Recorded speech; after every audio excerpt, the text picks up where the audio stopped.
Hey everybody, today we're debating evolution on trial, and we are starting right now with Taylor, aka Snake's opening statement. Thanks so much for being with us, Snake. The floor is all yours. Thank you. All right, so I guess evolution on trial tonight, and in order to challenge evolution, these guys need to define a hard limit on how much a population can change. And I will continuously point out that they're unable to do this throughout the debate, so keep an eye out for that.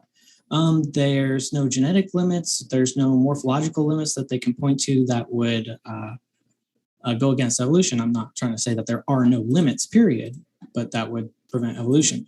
Every attempt to put on like genetic limits are entirely arbitrary and either separates humans and apes while dividing up their declared kinds, like all cats and are unrelated to all other cats, and that would overload the arc, or it gives them roughly the kinds they want, except that it puts humans and apes as the same kind. So all attempts of that have failed. There has been no attempt to define morphological limits, but these are necessary to challenge this idea and the consensus. In order to challenge scientific consensus that has already been proven to the vast majority of the experts, one must be qualified in the subject and give good evidence. They have neither. Actually, I'm not sure about Victoria, but what will not work as a challenge to evolution is to point out some hole in the scientific understanding and say it's not possible to know it and therefore God can fill it. That is a fallacy which must be dismissed out of hand.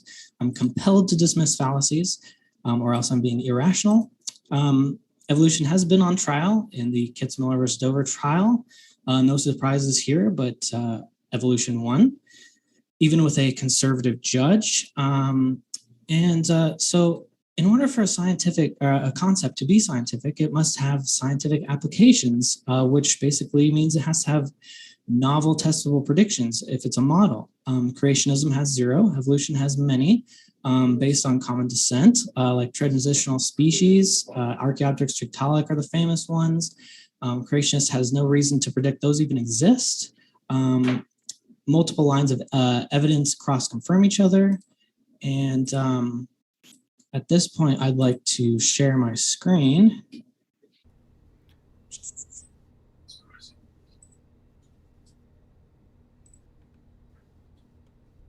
All right, is that working? Yep. Okay. So genetic clocks line up with geological and radiometric clocks. And if these are wrong, if the Earth is young, the amount of radiation alone would melt the Earth. So certainly not a possibility. Let's see. All right, advance the slide. Come on. Okay.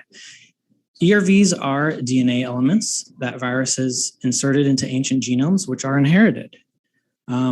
Since they're all the result of infections in random areas of the genome, they make for very good markers of ancestry, since the likelihood that two species would get infected by the same virus in the same place is virtually nothing. Just for 205 shared HERVWs, that's one class of HRVs, humans and chimps share 205 of 213, I think. These are the chances of just that shared placement. That's about 588 with 1,416 zeros after it, I think. So basically, and that's like several orders more molecules that are even in the universe. So mathematically impossible for humans not to be descended from apes, which is, of course, the most offensive relationship to creationists, obviously. And that's only one class of ERVs, and that's only one class of transposable elements that also trace ancestry. So that's a major thing, but my favorite point is basically that every single difference between populations in life's history is already accounted for by observable microevolution that they accept. We know that the size, shape, orientation, location, number, and chemical composition of bones, organs, and tissues can change within accepted biblical kinds, and creationists accept this. These are slides from Call Me Emo, and as he beautifully demonstrates, the amount of accepted variation within kinds is larger than the gaps between them. Variation is covered by transitional forms. But if creationists insist transitional forms are their own kind, they shoot themselves in the foot, since now the range of accepted diversity overlaps the gaps, meaning there's absolutely no reasonable barriers between any of the kinds. And that's because they're so close morphologically to two different kinds. If the transitional forms are explained as being part of either kinds, this just shrinks the gap between between the original two to non-existence, resulting in a unified kind. So the amount of creationist accepted variation within kinds, such as in coelacanth, is so large that it's the same as the difference between fishes that creationists consider not related. Variation within kind is larger than the gaps between kinds. Creationist orgs admit Mesohippus is an ancestral horse, but that's actually more similar to that of tapirs, which they arbitrarily separate for absolutely no reason. The foot structure of creationist accepted horse kind varies wildly from 4 toes to 1. That's major coordinated structural change. Variation within kind is larger than between them. This is an inconsistent standard, and thus any doubts as to relationships are unreasonable and irrational by definition. Comparative anatomy is viewed as valid to draw a relation within kinds, but is arbitrarily dropped whenever creationists feel like it. So I would ask how they know that ceratopsids are related. They'll say anatomy. Then you ask them humans, they'll just draw an arbitrary line. They also claim to be able to identify fossil snakes from just jawbones or vertebra alone. Yet they drop comparative anatomy whenever convenient. Bermanology, the creationist term for classifying each kind, demonstrates this self-defeating problem. As Bermans declared, clusters of morphological similarity organisms that fit this pattern in clusters appear, and then larger gaps lie between them. Those are declared Bermans as clusters. But as more fossils are discovered, the distance between like aves, birds, and dromaeosaur dinosaurs like velociraptors collapsed, and the variation within kind exceeded the distance between the variation between kinds. Whoops. So could these be the same kind? There's no way for a creationist to tell. What about these? All that separates is slight proportional differences of the same bones, aka microevolution. Same here, microevolution. Same here, microevolution, but when we add them all together, we see macroevolution. So why can't these accepted microchanges add up in the same lineage? There's no answer to this. Slight variation of existing structures is observable, like flexing of fins for walking limbs, folding of teeth to make fangs, which there are half-evolved transitional forms to this day, yet still functional. Theory of life being connected gives us predictions about the fossil record, predictions that the inconsistent and vague creationist hypothesis cannot make, thus making evolution scientific by definition. Organisms don't suddenly spout rings, they modify them from existing structures. Plants are amazing examples of macroevolution. These are all related plants because they can graft and breed with each other. They have different body plans though, such as broccolis and mustards. Fractal patternicity in Romanesco broccoli is an example of functional information evolving without intelligent design. We've observed single cellular organisms evolving into multicellular. There's major bone changes, numbers of bones, functional changes in bones of creationist accepted kinds, new muscle groups evolving in mammals that they accept are related. That's why there's vestigial structures like nails on manatees and seals, legs develop on whales and snakes in vitro. So what separates these monkeys from lemurs? Nothing, because they agree the same thing can happen in dogs. This happens in the same species of fish, different functional conformations. So at what point do these changes stop accumulating? And that will be one of my major sticking points tonight. Thank you. Thank you very much for that opening statement. We'll kick it over to Snake's partner for the remaining roughly 4 minutes or so for his opening as well, in terms of the, you could say, argument on behalf of evolution. I'm going to minimize your screen, Snake, aka Taylor. And with that, thanks so much for being with us. Atheist Jr., the floor is all yours. Yeah, could you share my screen now?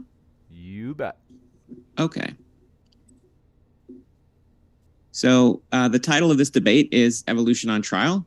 So let's remember that in the scientific community, there's no debate about whether or not evolution happened in the past and continues to happen. We are still evolving, and that's not controversial. Evolution, as well as the religious concept of intelligent design, which is not a scientific theory, they both have been on trial in the past. It didn't go well for ID. On December 20th, 2005, in Kitzmiller versus Dover, the district court Judge John Jones ordered the Dover Area School Board to refrain from maintaining an intelligent design policy in any school within the Dover Area District. Now, Judge Jones wrote that ID is not science and cannot be judged as valid accepted scientific theory as it has failed to publish in peer-reviewed journals, engage in research and testing, and gain acceptance in the scientific community. This was the first challenge to the constitutionality of teaching intelligent design in the public school science classroom. And you could see that the front page news in Denver, or in Pennsylvania, I guess, was that ID is not science. And let's look at just some quick evidence about creationism and what they say about kinds. And creationists somehow accept major chromosomal translocations and mutations in horses, something they say is impossible for human in evolution. Everything they say is made up ad hoc just to try to refute a specific fact they don't like, but nothing's derived from a central thesis other than God did it, which I think we saw in my last debate on here. So you'll see that they say that horses and donkeys can be the same kind, which are separated by 2 chromosomes.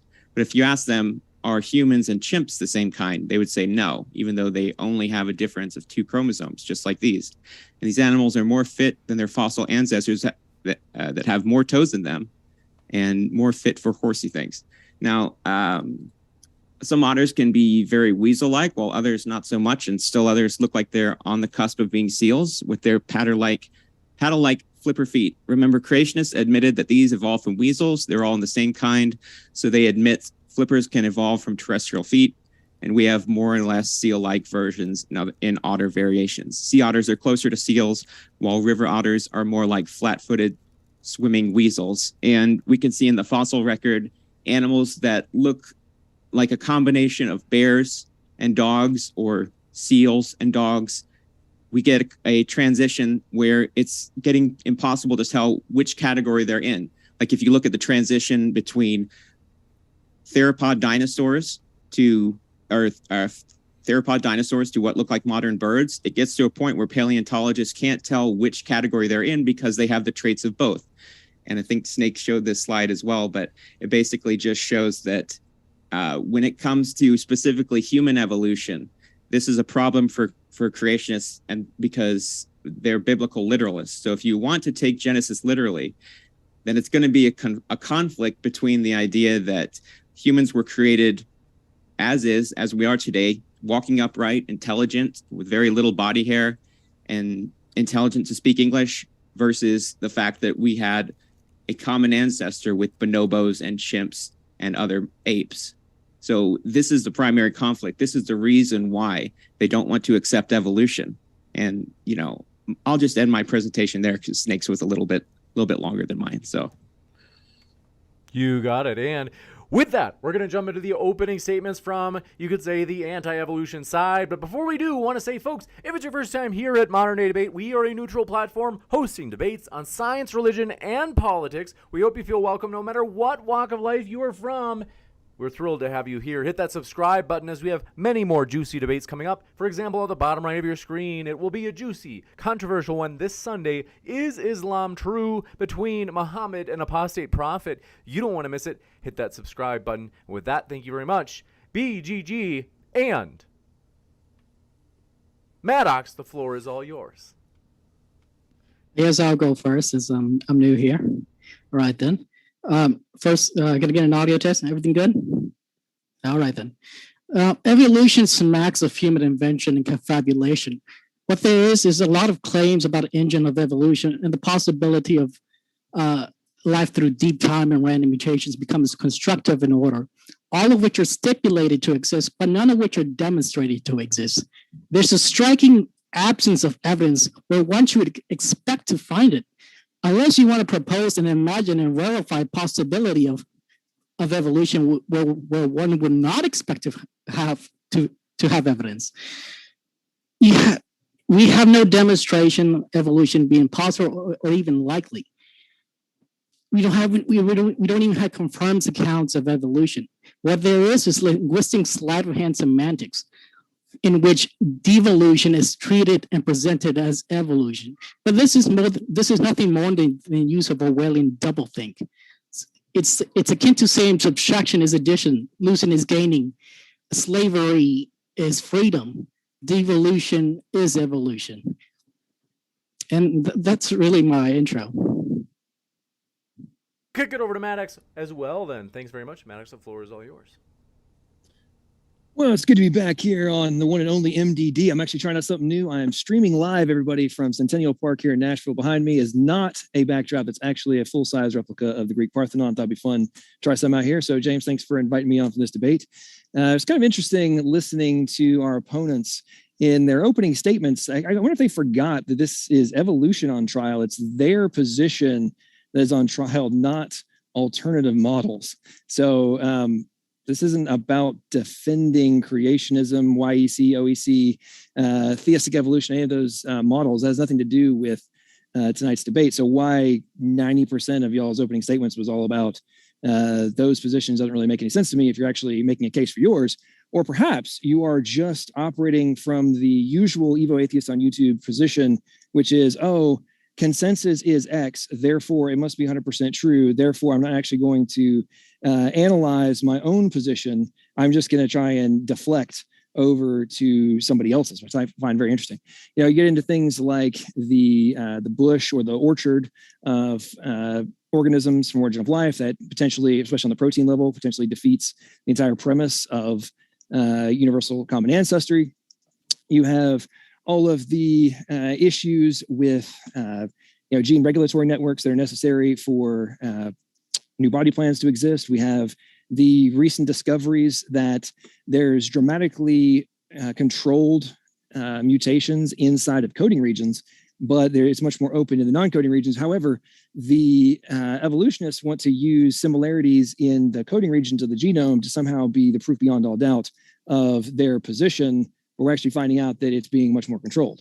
One of the favorite talking points right now, which I'm very fascinated to see how long it takes for this one to be shuffled under the rug like so many in the past, but like ERVs, for example, right? So we now know beyond doubt that it's essential to all sorts of stages of embryo development. We know that many of them work in conjunction with things like P53 in order to stop cancer tumors, have the ability to mimic viruses and be able to operate with the immune system to take out different things. It actually kind of looks like they're defense mechanisms, which I always find very interesting, and people don't think about that. Then you get into stuff like, oh, well, it must be a endogenous retrovirus because, well, we need things like reverse transcriptase, all these kind of things. Well, I guess they weren't paying attention to the fact that the discoveries in relation to something that was also called junk and therefore evidence of evolution up until about 2 years ago, the polymerase theta, turns out it actually has a higher fidelity rate of RNA to DNA than the HIV reverse transcriptase.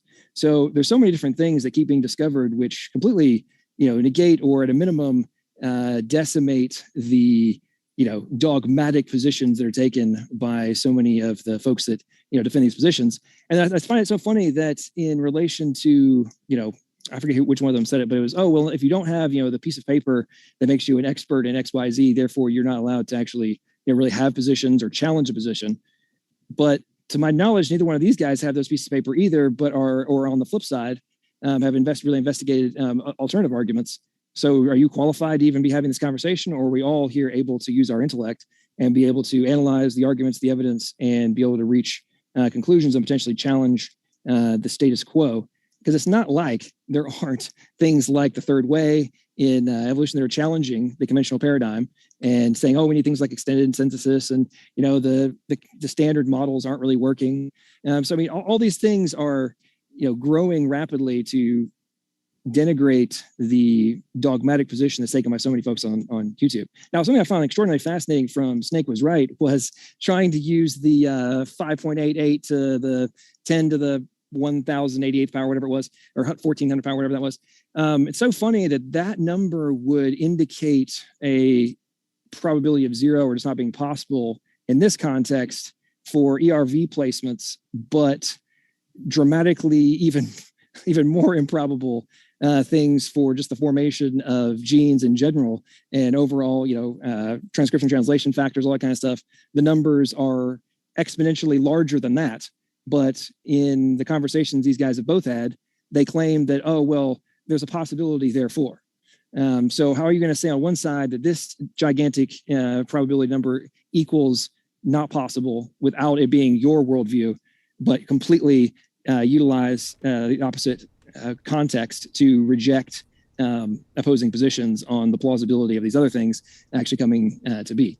So I think, folks, as you listen throughout the open discussion we're going to have, just make sure you pay attention to the fact that there's going to be dramatic attempts to deflect and not actually defend their own position, and to somehow claim that this is all about God of the gaps and all the things like Atheist Jr. were saying, when in reality, this is about the weaknesses in evolution, which is what's on trial, not whether or not God did it. I yield.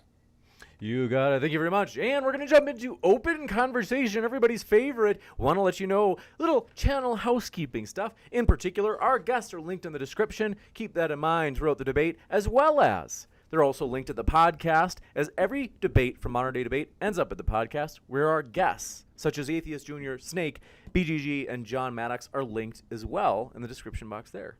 Last but not least, a lot of people are like, hey, what about an intelligent design on trial debate or creation on trial debate? We would be thrilled to host it. If you'd be interested in doing that debate, you can reach me at moderndaydebate@gmail.com, as we are very open to having those topics. It just so happened that people were especially into evolution on trial as of late. But with that, gentlemen, thanks very much. The floor is all yours.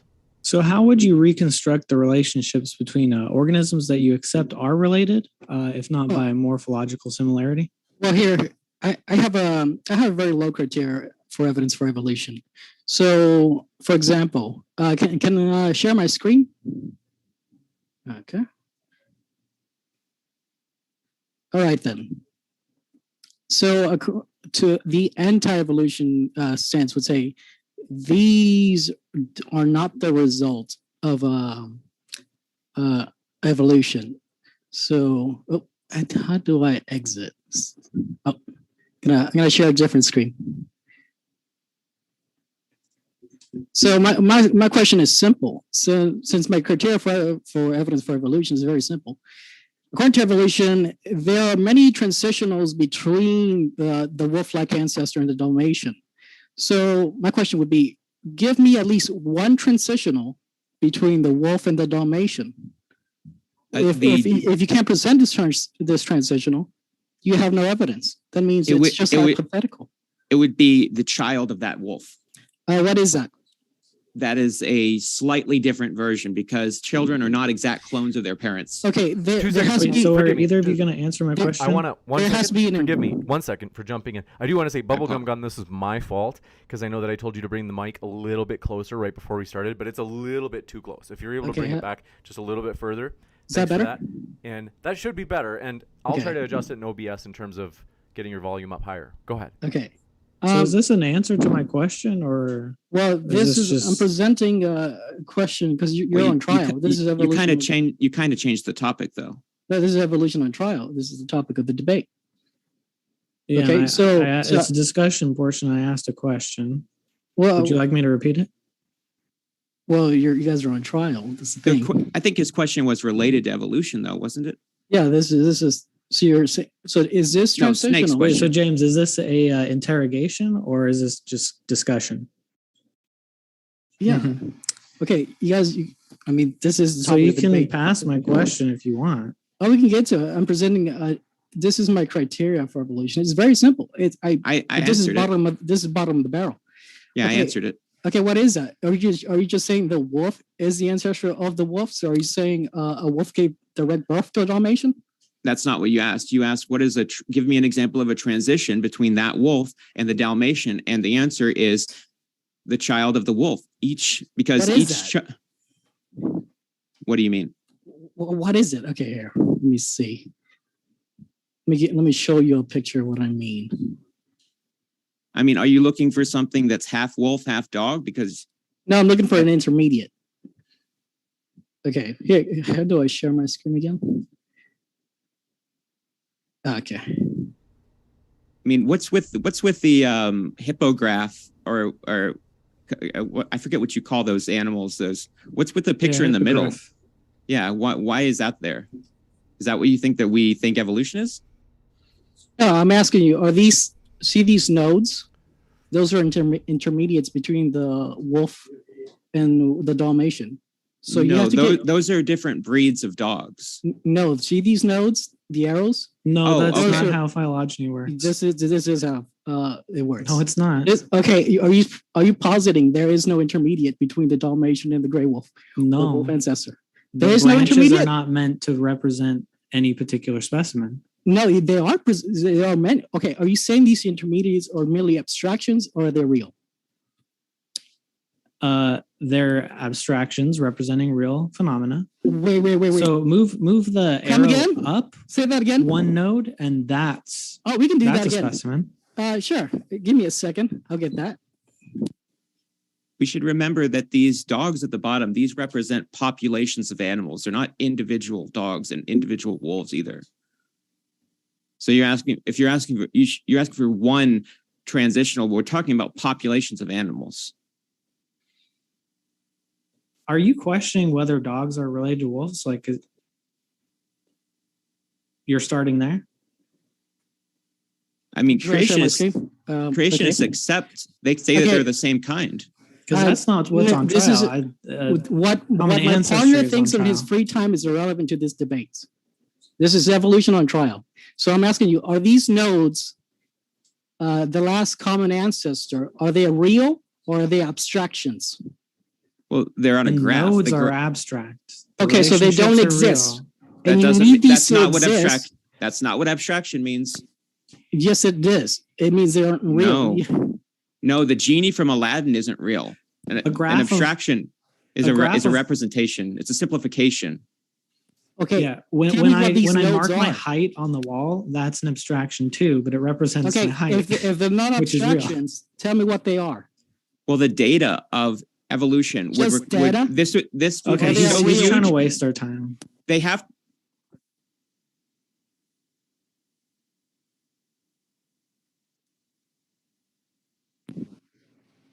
Okay, so family trees or graphs like this, if they actually represented the amount of species there are, they would not be able to fit on a textbook page. So they have to shrink them and simplify them, and they have to make these abstractions in order to make it palatable for us to read, because we're humans and we can't actually see that much data. It would be too much data for us to actually comprehend in a useful way. So that's why abstractions are used. They're a simplification of the larger data field.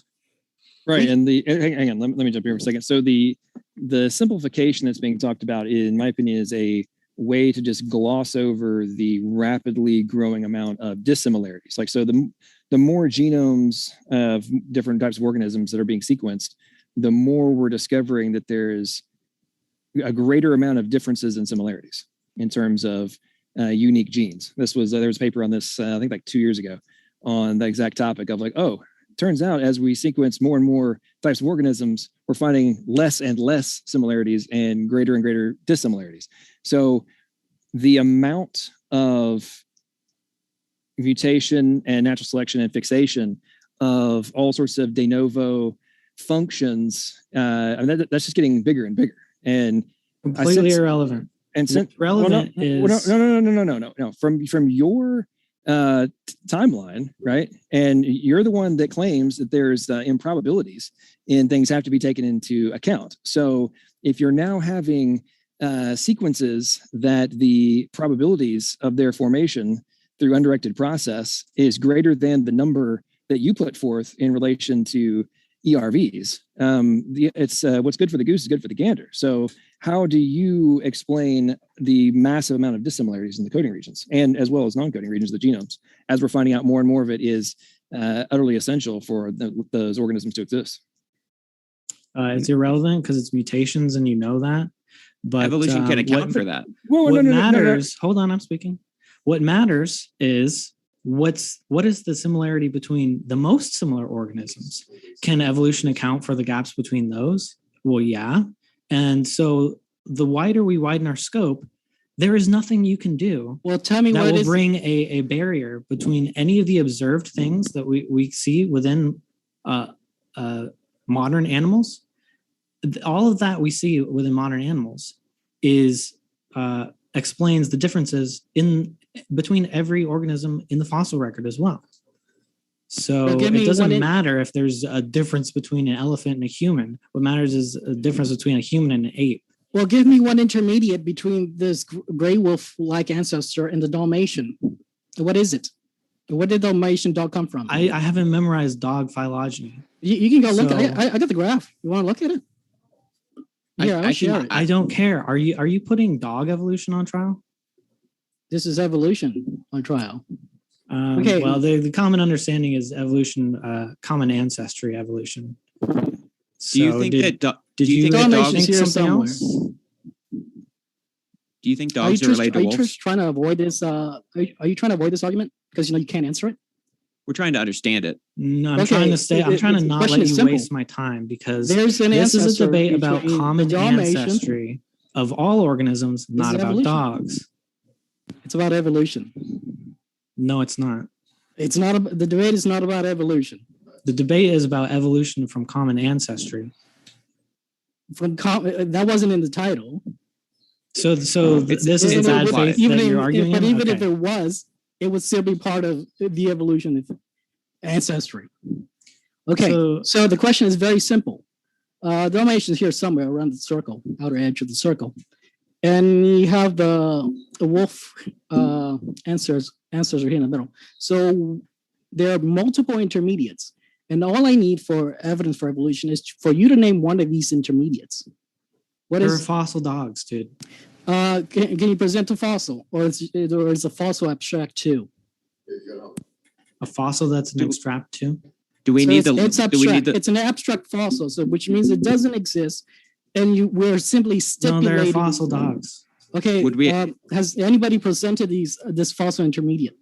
Would you have to literally Yeah. have the fossil shown to you for it to count as evidence? There are multiple intermediates. The coincidence that we can't find a single one, That wasn't an answer. So it is an answer. Why can't we find a single intermediate? Because this it was a yes or no this- question. How is that a yes or no? Okay. Would you have to have the actual fossil of that intermediate dog shown to you physically in front of you for it to count as evidence? At least one, yes. Because if you have zero fossils and you don't, it could be a fossil, it could be or either could be also be a living animal. You have neither. You understand that? How could it be transitional between an ancient wolf and Dalmatian if it's a Doberman? Like that's a different breed. Okay. Like that's what doesn't make sense about your chart. You're asking show me which of these breeds of dog is transitional between a modern Dalmatian and an ancient wolf.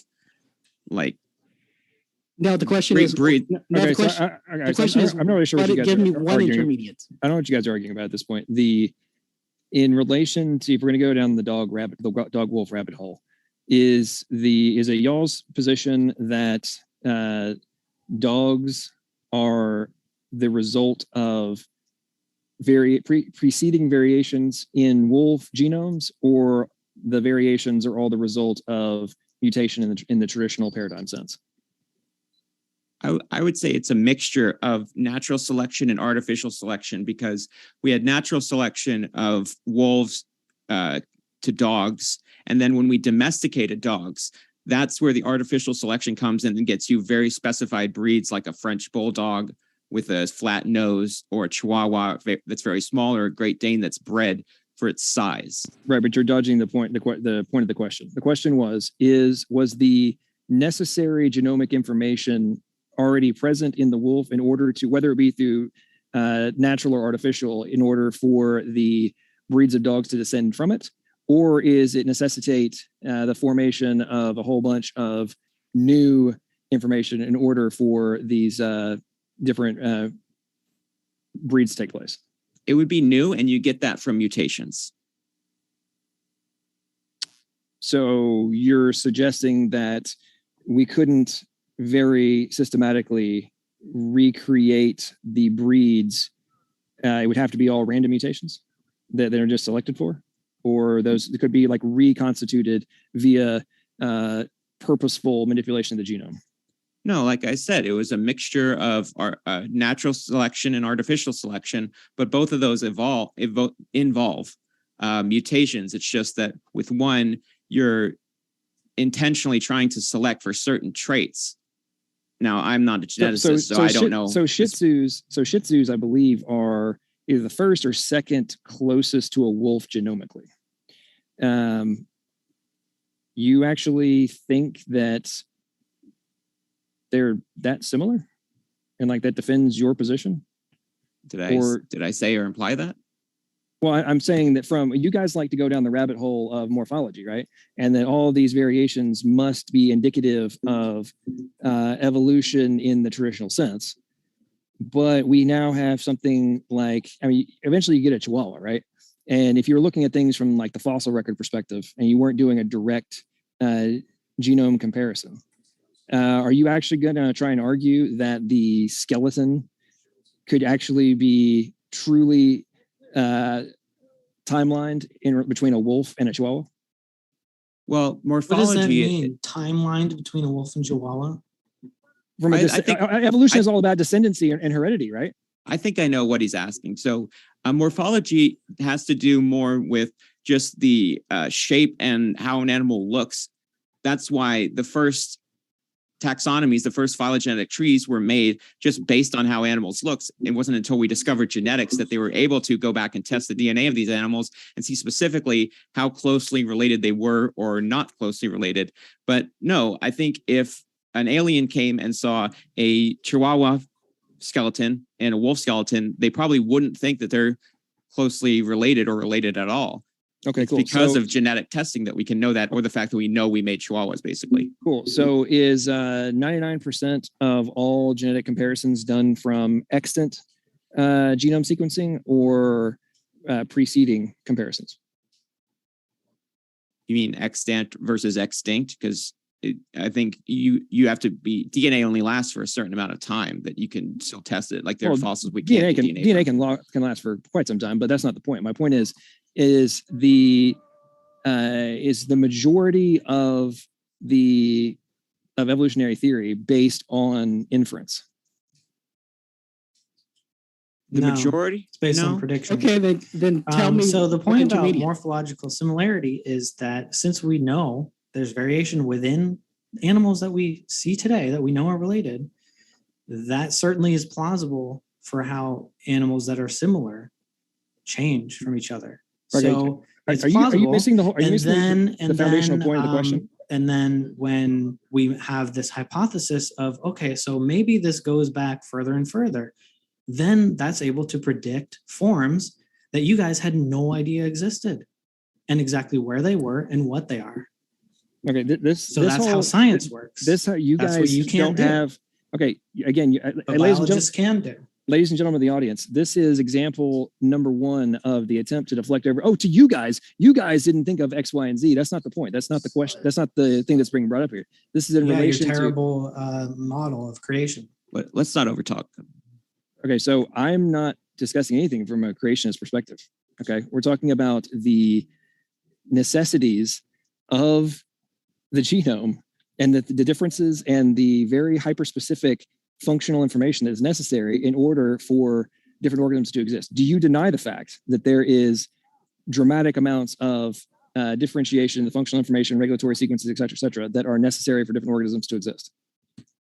No, and that's the point, is there are observed mechanisms that change those differences can be the result of. We observe the ways that those changes arise. Yeah, and differences don't debunk evolution. Those changes can be predicted in the fossil record. That's the thing. You don't have no fossils. If you did have fossils, you would be able to present at least one transitional between the Dalmatian and the wolf. And Go to a museum.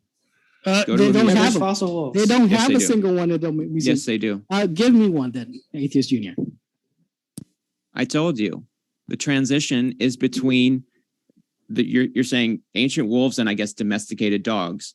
Well, every link along between the two is a transitional form between them. So the child of that wolf is a transition. Are those transitionals real or are they abstract? Those animals actually existed, yeah. Okay, can you present at least a single one?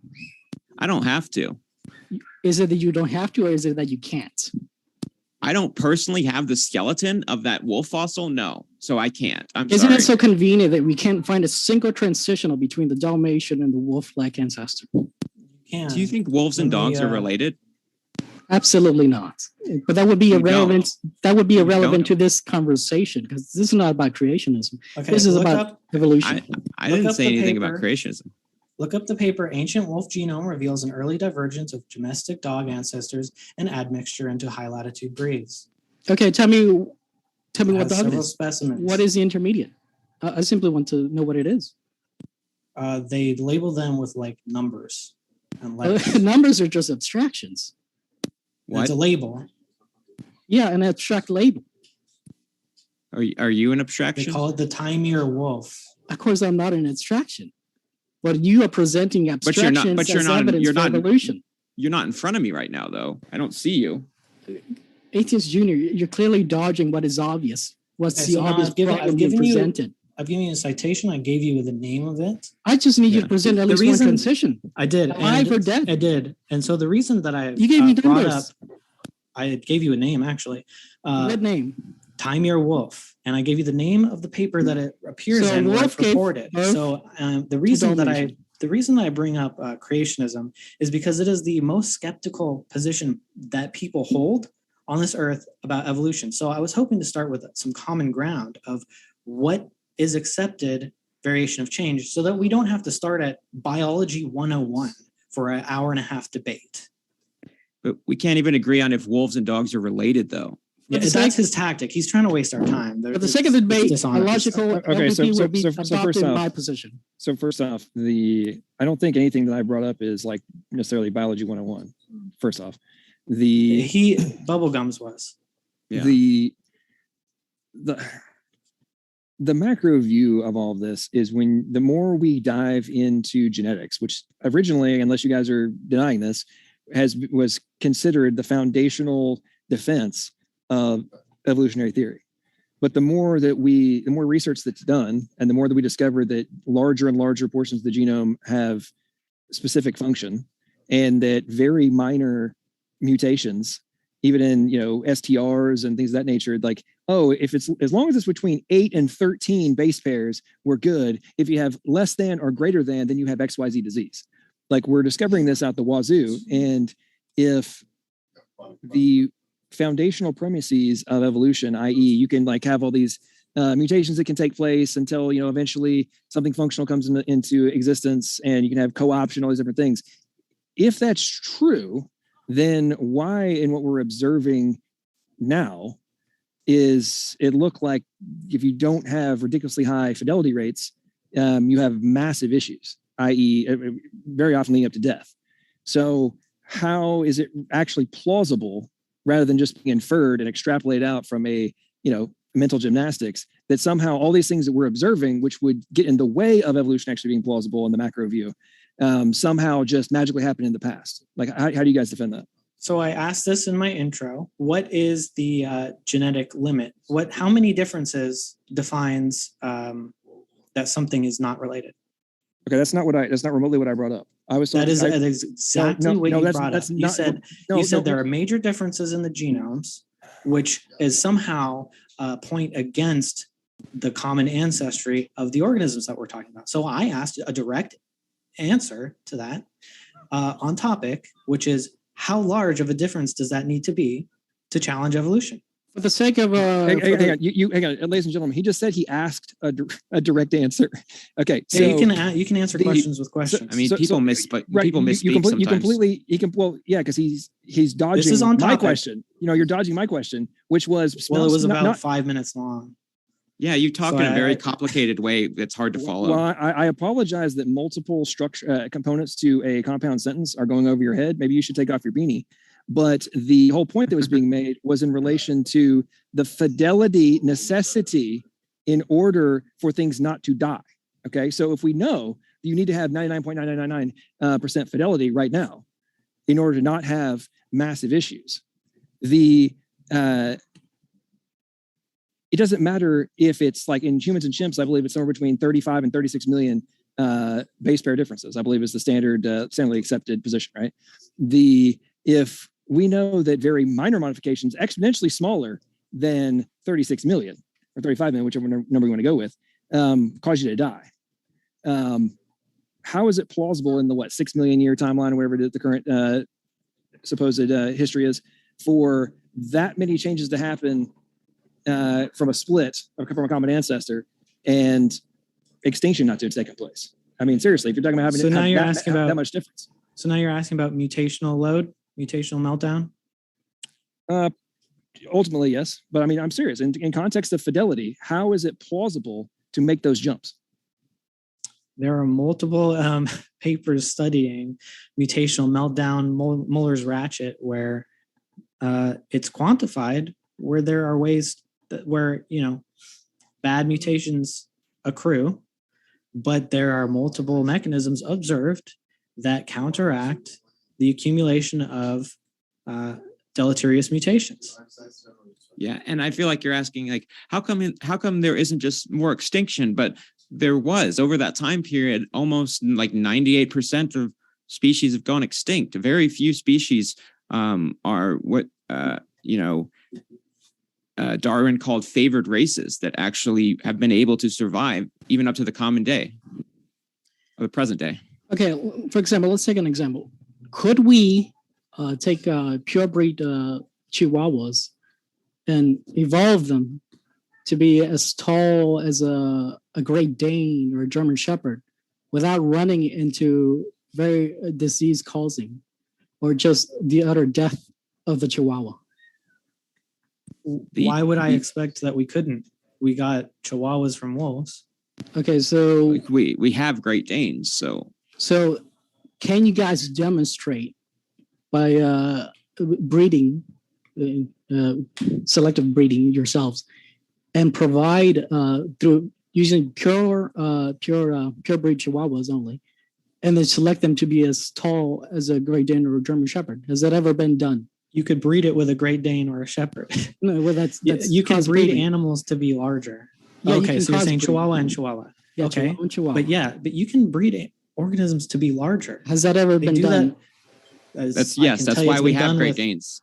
It's been done with any. Okay, where did the Great Dane come from? It's been done with all livestock. So you're saying the Great Dane came from like a Chihuahua-sized dog. What is the intermediate? That's not what I said. Sorry, it sounded like you said that. No, Snake said that we can breed animals to be bigger. And I said that's why we have Great Danes, because we bred a dog, like the ancestors of the Great Dane. And livestock, agriculture, everything we eat, we bred to be bigger. I'm not really sure where this whole back and forth is going, but are you guys actually suggesting that you could get a Great Dane from Chihuahuas? A Great Dane sized dog, not an exact Great Dane. Well, okay. Has that ever been done? So you think that Chihuahuas could breed and ultimately could be selected to get as big as Great Danes? Yeah, you can breed animals to get much larger than they started with. Do it. I'm not suggesting that there's a cap though. I mean, it's pretty well recognized that there's caps on how big things can get from a starting point, right? Yeah, so you can't get a dog the size of Texas. Okay. Okay, well, that's not what I'm suggesting. I'm asking you directly. Do you think that if you're starting with the available genome in 2 Chihuahuas, do you actually think it's plausible to be able to get it up to the size of a Great Dane? Not the size of Texas, bro, because that's not actually a realistic concept. So let's get back to the real world. So do you think that getting it up to the size of a Great Dane is actually plausible? Why wouldn't you be able to? How come you can't do it? The children could be a little bit bigger, and then the children of those children could be a little bit bigger. Here, I'll just keep going. I'll tell you why it's not possible, Taylor. Because we tried this with the German Shepherd, and what happens? They ran into a wall in which it causes hip dysplasia on the German Shepherd. So it didn't even get that bigger. It just had a bigger hunch. That's a German Shepherd. Some dogs. It will happen with the Chihuahua the same too. You'll still get the hip dysplasia. So you can't assume that just because one lineage has a certain mutational conformation. Okay, mutations. Another breed will have that. Okay, mutations caused by man. Hang on. So are you saying that there's always a possibility for how whatever would need to happen in order for your position to be true, it's possible? I'm saying that we have observed that we can breed organisms to be larger. We can. And are we doing any kind? I mean, these days, are we doing? I know, like the Chinese, for example, are doing massive amounts of gene editing in order to get like their giant pigs and giant cows, right?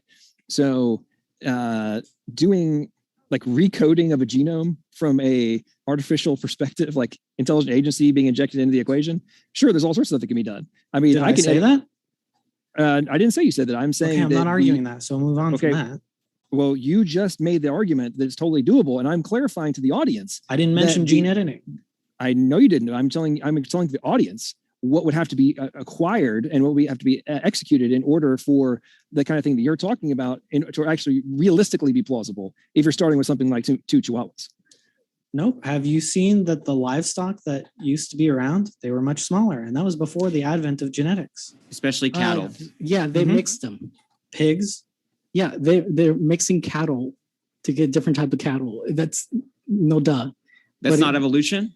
They No, have. what I'm talking about is taking two pure breed Chihuahuas and getting them to the size of the Great Dane. That has They've- never been done.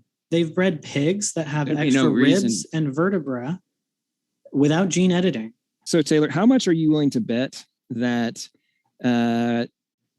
two Chihuahuas can actually get to the average size of a Great Dane? I don't know. And how There- many generations would be required? Like how much money are you willing to bet on that? I don't know.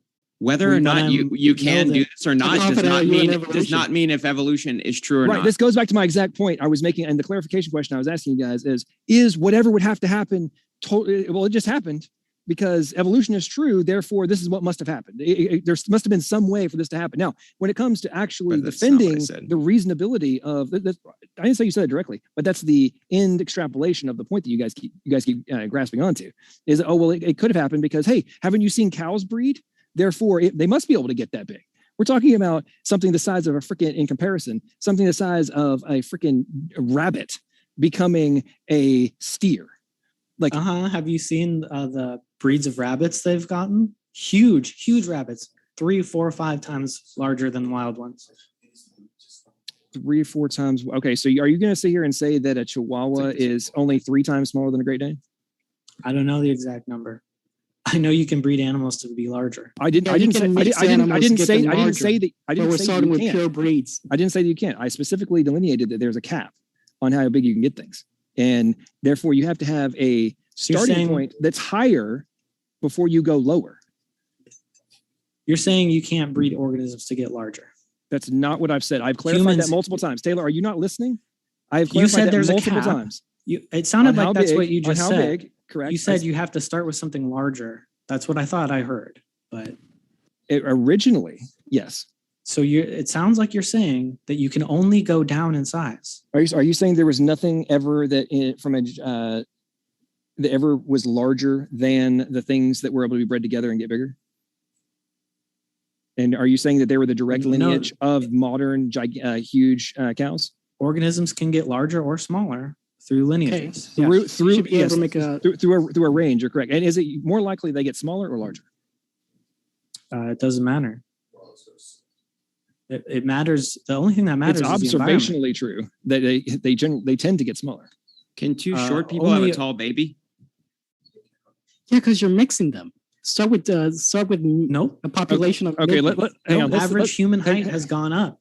It We has didn't gone start up, with giants. it has gone up slightly, but they have where they're Slightly. 1,000 years ago. Are there skeletons of people that were 7 feet tall? Neanderthals, yeah. There are no giants. Also that humans exist. too. There are, yeah, there's not giants. There were people that were 7 feet tall 1,000 years ago. But not 12 feet tall. I didn't say 12 feet. Who I said know. I'm 12 just feet? saying that. So- Okay, no, we're listen, making a listen, joke. Listen, guys, try to pay attention. Okay, you just made the argument that the people have been getting taller. Yeah, I agree. In the 1950s, the average male was 5'7". Now he's not. He's 5'9" and a third. Okay, that's the Now- current height change. In the Roman era, the average height was like 5'4" for a male. Okay, but was there in the Egyptian era? There's plenty of people that were way taller than that. There's bones all over the world of people that were way taller than 5'4" or 5'9". So So are you saying that they only got taller because that original tall person's gene spread? no. Okay. No, 'cause so you're- are you you're- saying no. There's additional Look, epigen- 'cause listen, you I'm guys- trying to hang on, understand what hold you're on. saying. Are there You're conflicting are genetics the majority with nutrition. of the height increases and decreases epigenetic or purely genetic? It's probably epigenetic. Okay, cool. So if the majority of it is resulting from better nutrition and hygiene and things of that nature that are enabling slight variations in height, but the pre-existing capacity for the much larger differences in height was already pre-existing. Is that evidence for evolution of something new, or just expression of pre-existing function? Why would height increase be evidence of? Can you answer the question directly? New? Can you answer the question directly for once? I can't. It's hard to answer dumb questions. That's not a dumb question. That's a hyper-specific question, Taylor. Is the capacity for via epigenetics and other minor variables for significant swings in height, did that necessitate the preceding ability for greater height, or is it 100% new function? Which one? Is variation in height necessarily new function? I'm not sure what that means in this context. Are you not claiming that height inherited? Are you not claiming that the height variables are evidence for evolution? That is one piece of evidence. Okay, cool. So does increase evolution in size? Right. So does evolution necessitate change in size? Additions to the genome? Yes or no? What was that? For new functions to be available, does that necessitate new functional information? New mutations? Yeah. Yes. Okay, cool. So this goes back to my point. Pay close attention. If there was preceding functional information for greater height in the past, how then is these minor modifications in variables in height that we're talking about, the vast majority of which are the result of epigenetic factors, how is that evidence for evolution? You made the point that it was evidence for evolution. I'm saying that the function already pre-existed. Are you denying that? The function of being able to change your child's height pre-existed, yeah. Then it's not evidence for evolution. The capacity for much greater height. You're saying you're having to breed for greater height in order to gain the ability to have greater height. We've just clarified that the ability to have greater height already pre-existed.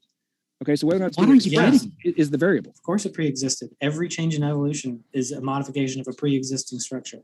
Okay, so is it your position then that these functions that we're talking about, using height as an example, was already in existence in a greater manner than it is now? Did height exist in a greater manner than it is now? Wait, Taylor, the capacity for question? The capacity from an informational perspective. Taylor, every mutation is new information. Taylor, are you proposing that this wolf-like ancestor was preloaded with Dalmatian DNA? One topic at a time, please. No. Because that sounds what you're saying. No, I'm saying it had hair, and it had the ability to change the color of that hair and the length of that hair, etc. That's what evolution is. It's changes. Which we observe, which all creationist organizations accept. No, but the thing is, this is specified information. It's not just random. Every mutation is new information. It's not just the expression of protein coding. It's the non-protein coding genes. Mm-hmm. How did they get there? Lots of those prove evolution too, like the ERVs. No, if you're going to propose, are you saying that AJ, addition of a random bit of a bit of Shannon information has no relevance in relation to the necessity for functional information and the clearly delineated difference between the two.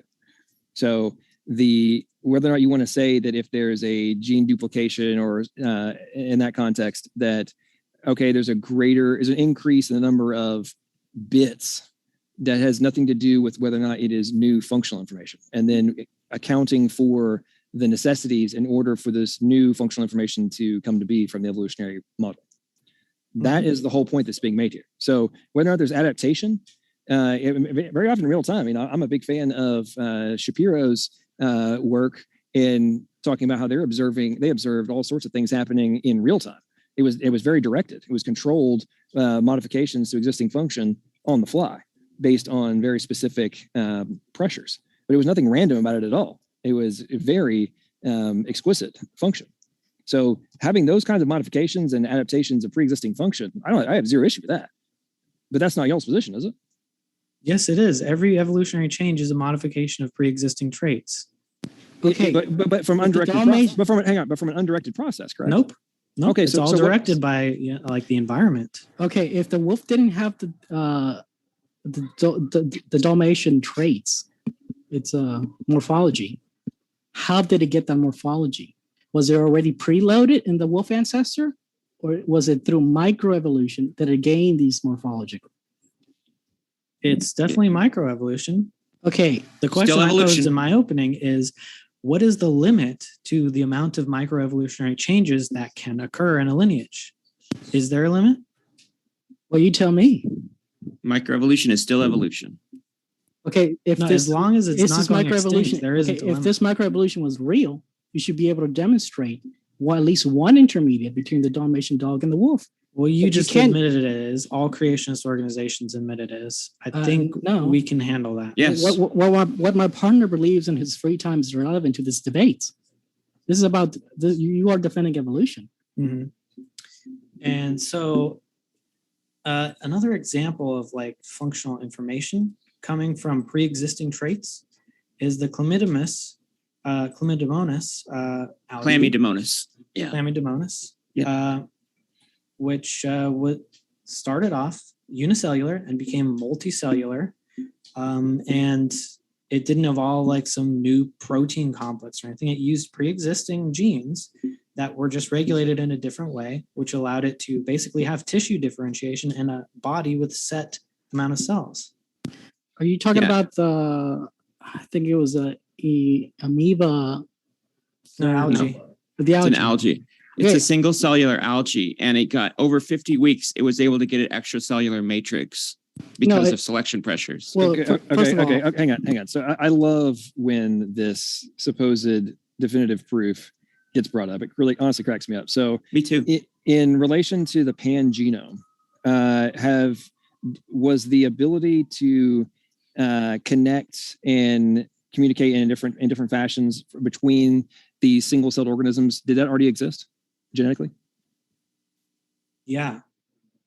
Okay, cool. So These algae were able to communicate with each other. Okay, again, did the capacity for them to do exactly what was observed, did that already exist?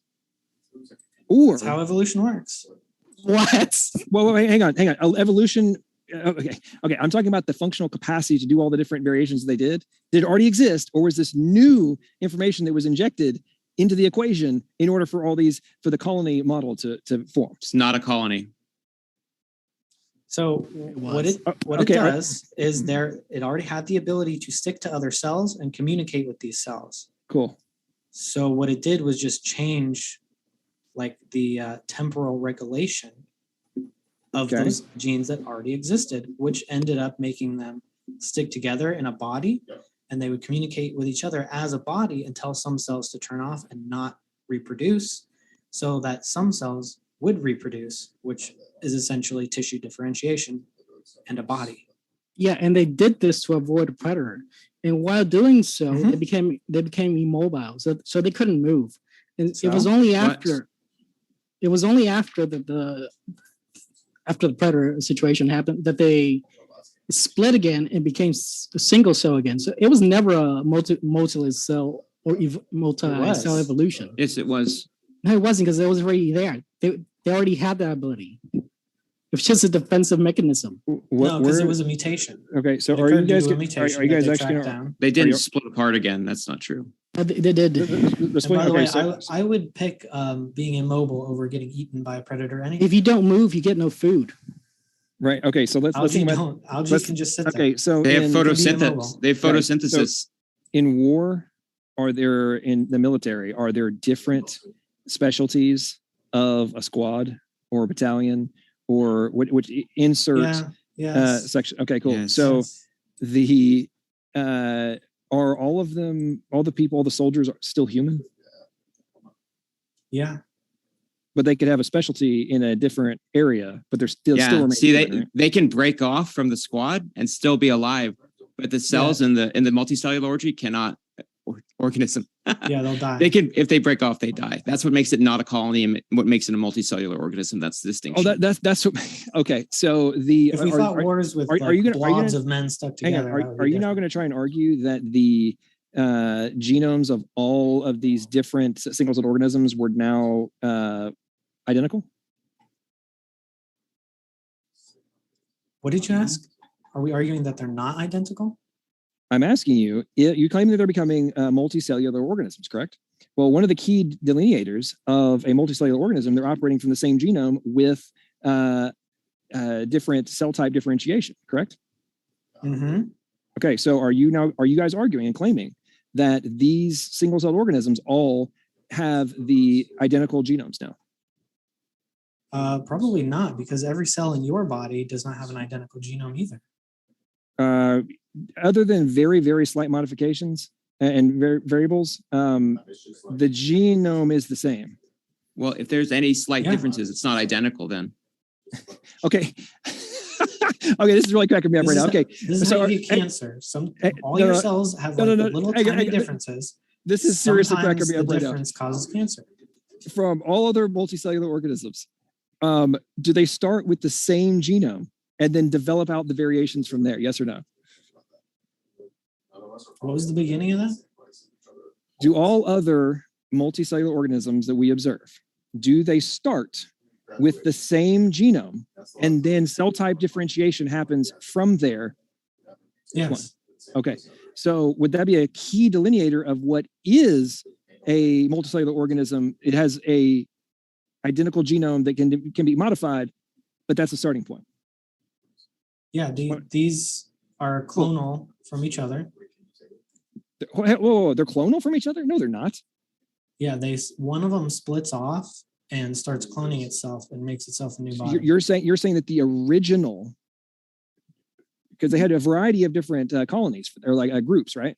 You're saying that they were all the same one, just replicated and then formed, or there was multiple to start with? What?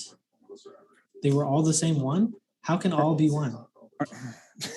I'm asking you from a genetic perspective. Whether the parent cell were there multiple? Yes, were they all from the same parent, or were there multiple parents? Each individual has the same parent cell that budded off from its parent. That was a starting point for all the different groups? Not all the different groups, the individuals that we're talking about. There were multiple different versions of this experiment. One, they were subjected to predators. One, they were subjected to a centrifuge. I think they have it where it's like each colony is in a different like petri dish thing, and they start off with, I don't know if they start off with a single algae cell or not. They bud. I actually am not sure about that. Okay, so I just want to clarify. Are you guys arguing? I'll have to look it up. Are you guys arguing that they all originated from a single cell and then ultimately formed into this multicellular hypothetical colony you're talking about? No, only the 8-celled individuals started from the same cell. So they had identical genomes and then differentiated into different portions. Nearly identical, but clonal does not mean exactly identical. Okay, so do they now have massively different genomes, or is there an expression of pre-existing function that enabled these variations to take place? It's expressing pre-existing genes that are regulated in a different fashion. Cool. So if it's already pre-existing information, how is that evolution? Because it now is being regulated. It's now being regulated in a way where it has new functional information. So it already had the capacity, and things got switched on and off. It already had the preceding capability to have these variables expressed. But you're claiming that is defense of evolution, not so there wasn't like slow mutations over time and new formation of function in order to create these new regulatory networks and things of that nature. They were already there, and within 50 days or whatever you said, at a very, very, even with bacteria, that's a very short timeline. You're saying that they created all these new functions? It's 50 weeks.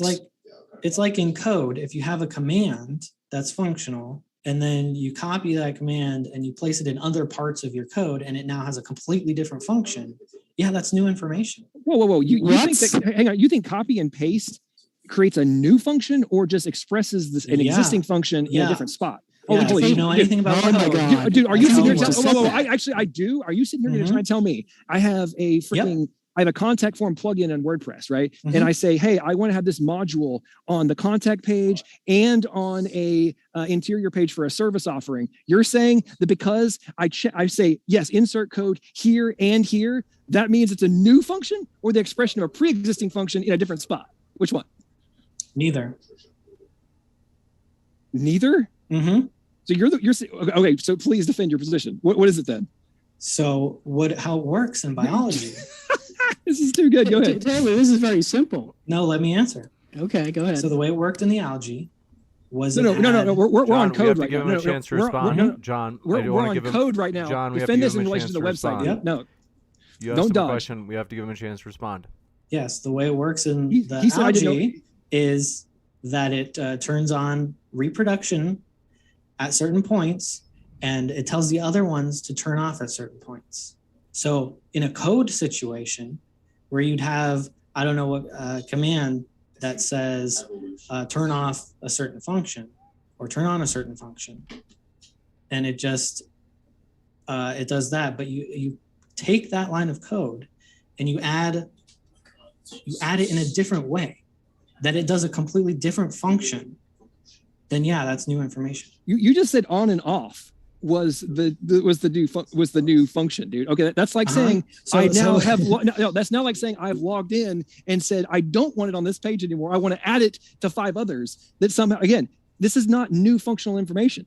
This is Yeah, it is. no, So it is this- not. this It is goes not. down No, dude, to you don't the even. very Oh my! binary You copy paste something that's not new. No. Yes, dude, it is. No, If let's it does go back. something else, Taylor, it's it's my new. turn to respond. So It's not this is doing how something it else. works. It's not a new This is how it function. works It's with not a new binary. Chance to function. respond, John. I'm responding to him. He just went. I'm responding to him right now.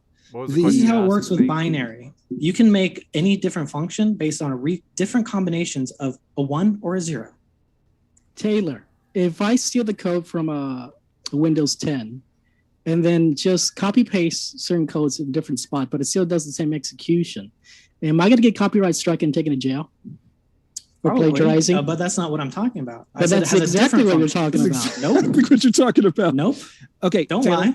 I Taylor, said it has a Taylor, different function. Taylor, you want to go down to binary? Okay, so let's go zeros and ones. So does ASCII have a very specific code mapping that's been done for a sequence of zeros and ones that equals A, B, C, D, et cetera, 1, 2, 3, 4, 5, 6, 7, 8, 10? Yes or no? I don't know. So you're talking about binary and how all these zeros and ones can make this new function, but you don't know if ASCII has specific code mapping of sequences that equal zeros and ones?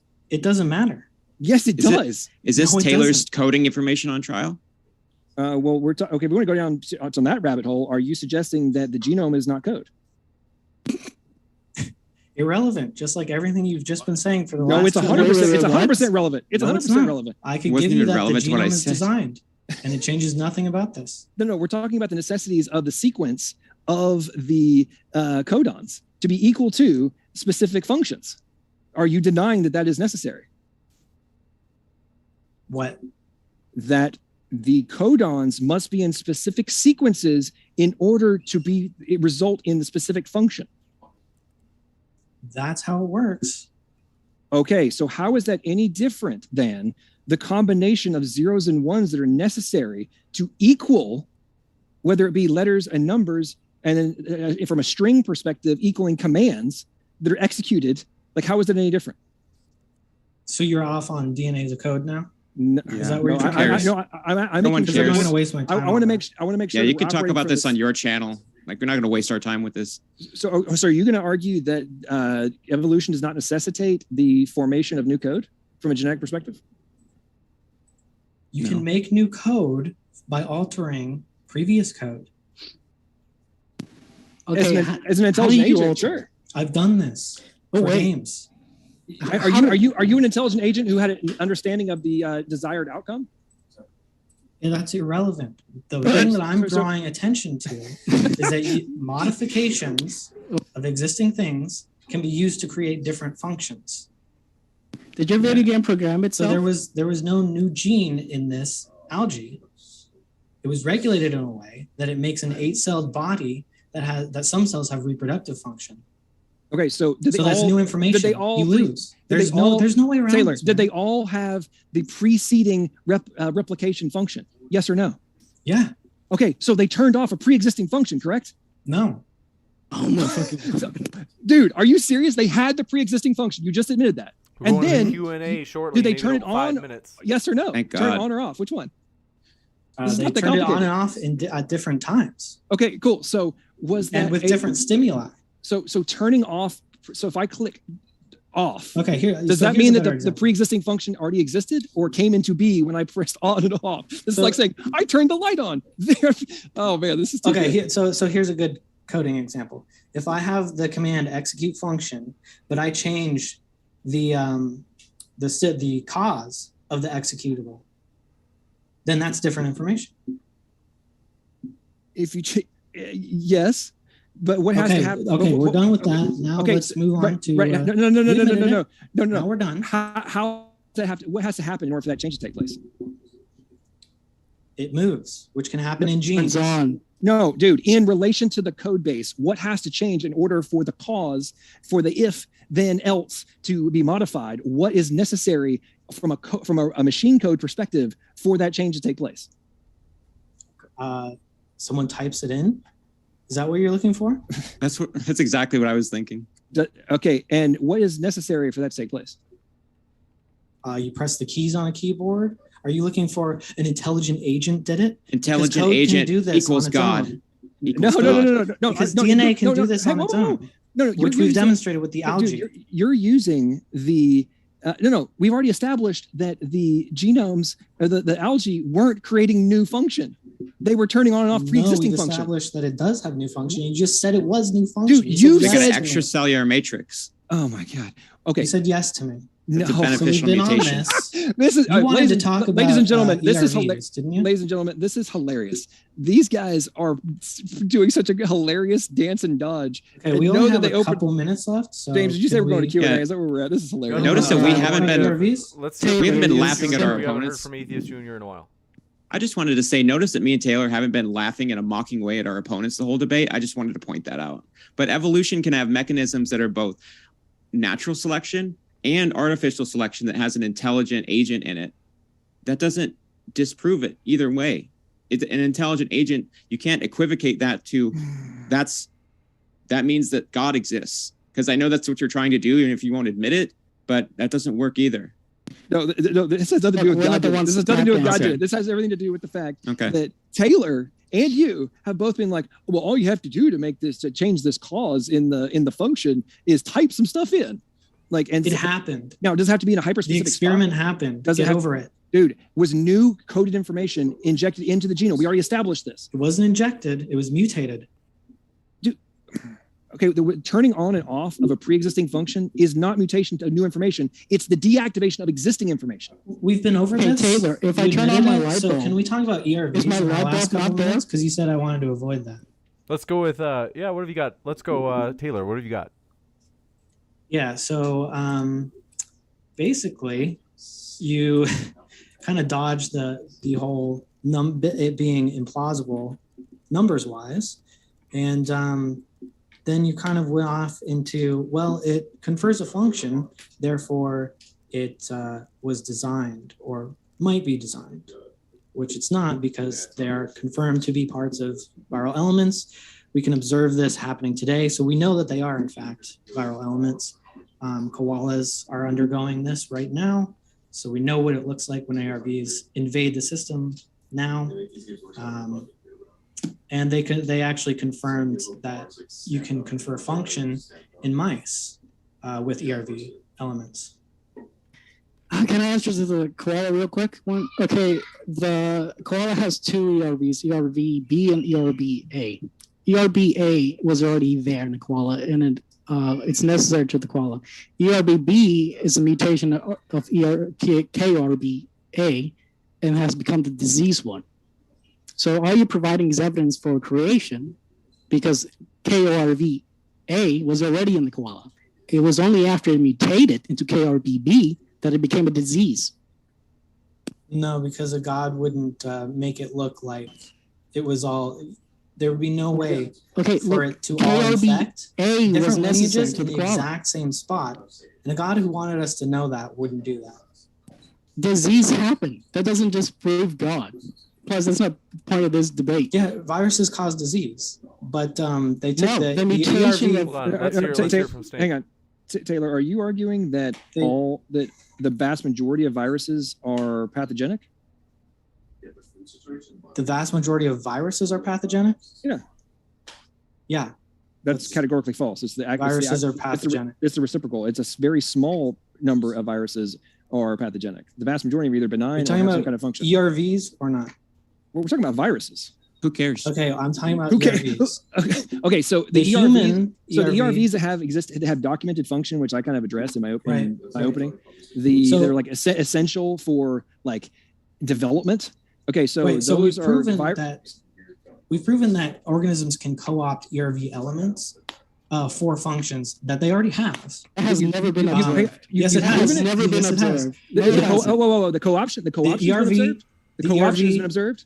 THE1B was inserted into mice, and it started being expressed where normally it helps cell-to-cell adhesion in apes' placentas, but it's expressed in the brain in mice and other mammals. So they inserted this ERV into mice, and it started using that ERV information to be expressed in its brain. And it started regulating for the brain. And that's how things, that's how you co-opt viral functions. So did you just say that it already has a very, very similar one that's executing, that's being like prior to this insertion? It has one very similar? Is that what you said? Yeah, that's the point. Okay, cool. So in code, right? If I take a chunk of code for, let's go back to using something simple for the audience of a form, right? And I get the script for it from GitHub, and I freaking copy and paste it into the source code for a freaking web app or a website, right? It came from this other one, but is the browser going to be able to read it if it operates on the same system and it's the same code? I'm guessing no, but that's Oh my not what God. happened. No, the answer is yes. No idea what this The has to do answer with is anything. yes. Okay? The answer is 100% yes. So So the that's fact what that happened in Chrome, biology. the fact that Chrome can read the code that was taken from over here and injected into this other website, but they're both operating on HTML, CSS, PHP, whatever languages that Chrome can interpret. Are like, what is the relevance to the mouse having a very similar piece of code insert into its genome and then doing the same type of function? You brought it up. It doesn't. It has a. I didn't bring it up. Snake brought it up, not me. No, he The brought up the point is mouse that because we're talking about a biological mouse- evolution. I didn't bring Yeah. up the mouse. I did The not bring up point the is mouse at that- all, AJ. That was Taylor brought up the mouse. I He's said lost an that. example. I want Yeah, to that's give what I Taylor a said. chance to respond, then we got to go to the Q&A. The mouse has this regulatory hormone, corticotropin releasing hormone, which helps in cell division and adhesion. It has a completely different system that does this for its brain and its hypothalamus, as do mammals. Humans use this in their placenta. They use the ERV in their placenta. They were able to make the mouse use the ERV in their brains. They were able. And So there was. hypothalamus. So there was So code this hack. is proving that. So We've code. gotta Hang jump on. in. So We've code gotta hack. jump in. co-opt We got to jump into these ERV questions. We got a functions. So lot of questions. human directed code. We got a code lot of editing. questions. We're going to jump into the hilarious. Q&A. Want to say thank you very much for your questions, folks. We're going to try to move fast. All of our guests are linked in the description. You've already been exposed to them. In the most part, you can... You guys are perverts. But you can click on their links in the description box if you would like to be exposed more to them. This one from Stupid Horror Energy says, viral mimicry and tumor suppression aren't really functions of ERVs. Viral mimicry occurs due to ERV, endogenous retrovirus activation. They don't function as tumor suppressors. Their activation can activate oncogenes. I feel like it's They work in. There's in every instance, that's not what's being argued. It's a specific function of specific types. And usually they're working in conjunction with other proteins and other genes, i.e. like P53, in order for the activation of the immune system to destroy cancer cells and things of that nature. So I'm not applying a blanket function to every single freaking ERV. I was using examples of different ones that do have these functions. This is like saying every gene does the exact same, creates the exact same protein or enzyme. Like, that's just ridiculous. You got it in this one coming from, thank you very much, Alan Beaupre says, your mic is tilted the wrong way. Thank you for that, Alan. I appreciate it. It oftentimes is, but I appreciate the feedback. Mark Reed says, logical, plausible, probable. Co-opted functionality for ERVs does not solve the problem of how they got into the same place in both chimp and human DNA. How do you explain that? Okay, Mark, as usual, you never pay attention. By the way, folks, there will be an after show on my channel if people want to come. We can have greater conversations about this. If you're operating from a pre-existing or a code base that's being used in unison for a variety of things, having code in the exact same spot, somehow not being evidence in favor of that versus happening randomly through undirected process is ridiculous. That's like saying that because every freaking website, if you right click and view source, is going to have header, title, footer in almost the exact same spot on every freaking website, every web page is going to have that. Somehow that is not evidence in favor of it being put there on purpose versus randomly. I don't understand why this is so difficult to understand, especially for you, Mark, given the fact that you claim to be a expert in networking and such. This one coming in from, do appreciate your question, Alan Beaupre says, BGG and John, what is your plan to influence the scientific consensus? Me? Just make these evolutionists look silly. What they already do. I really don't have to do anything. What was the question? What am I going to do to influence the scientific consensus? Correct. Well, I mean, I think that there's already fractions happening, things taking place inside of academia already. I think that the ongoing argument to the masses will ultimately be necessary because, they're going to operate from their dogmatic positions. Well, the evidence is going against them, and eventually they'll have to realize the emperor wears no clothes. This one coming in from. I was just going to say the answer is none. Swifter says, ERVs cannot be explained away by function. What you need to do is explain shared loci, mutations, and long terminal repeats, discontinuity, nested hierarchies. Failure to do so makes uncommon ancestry a fantasy. Can you do that?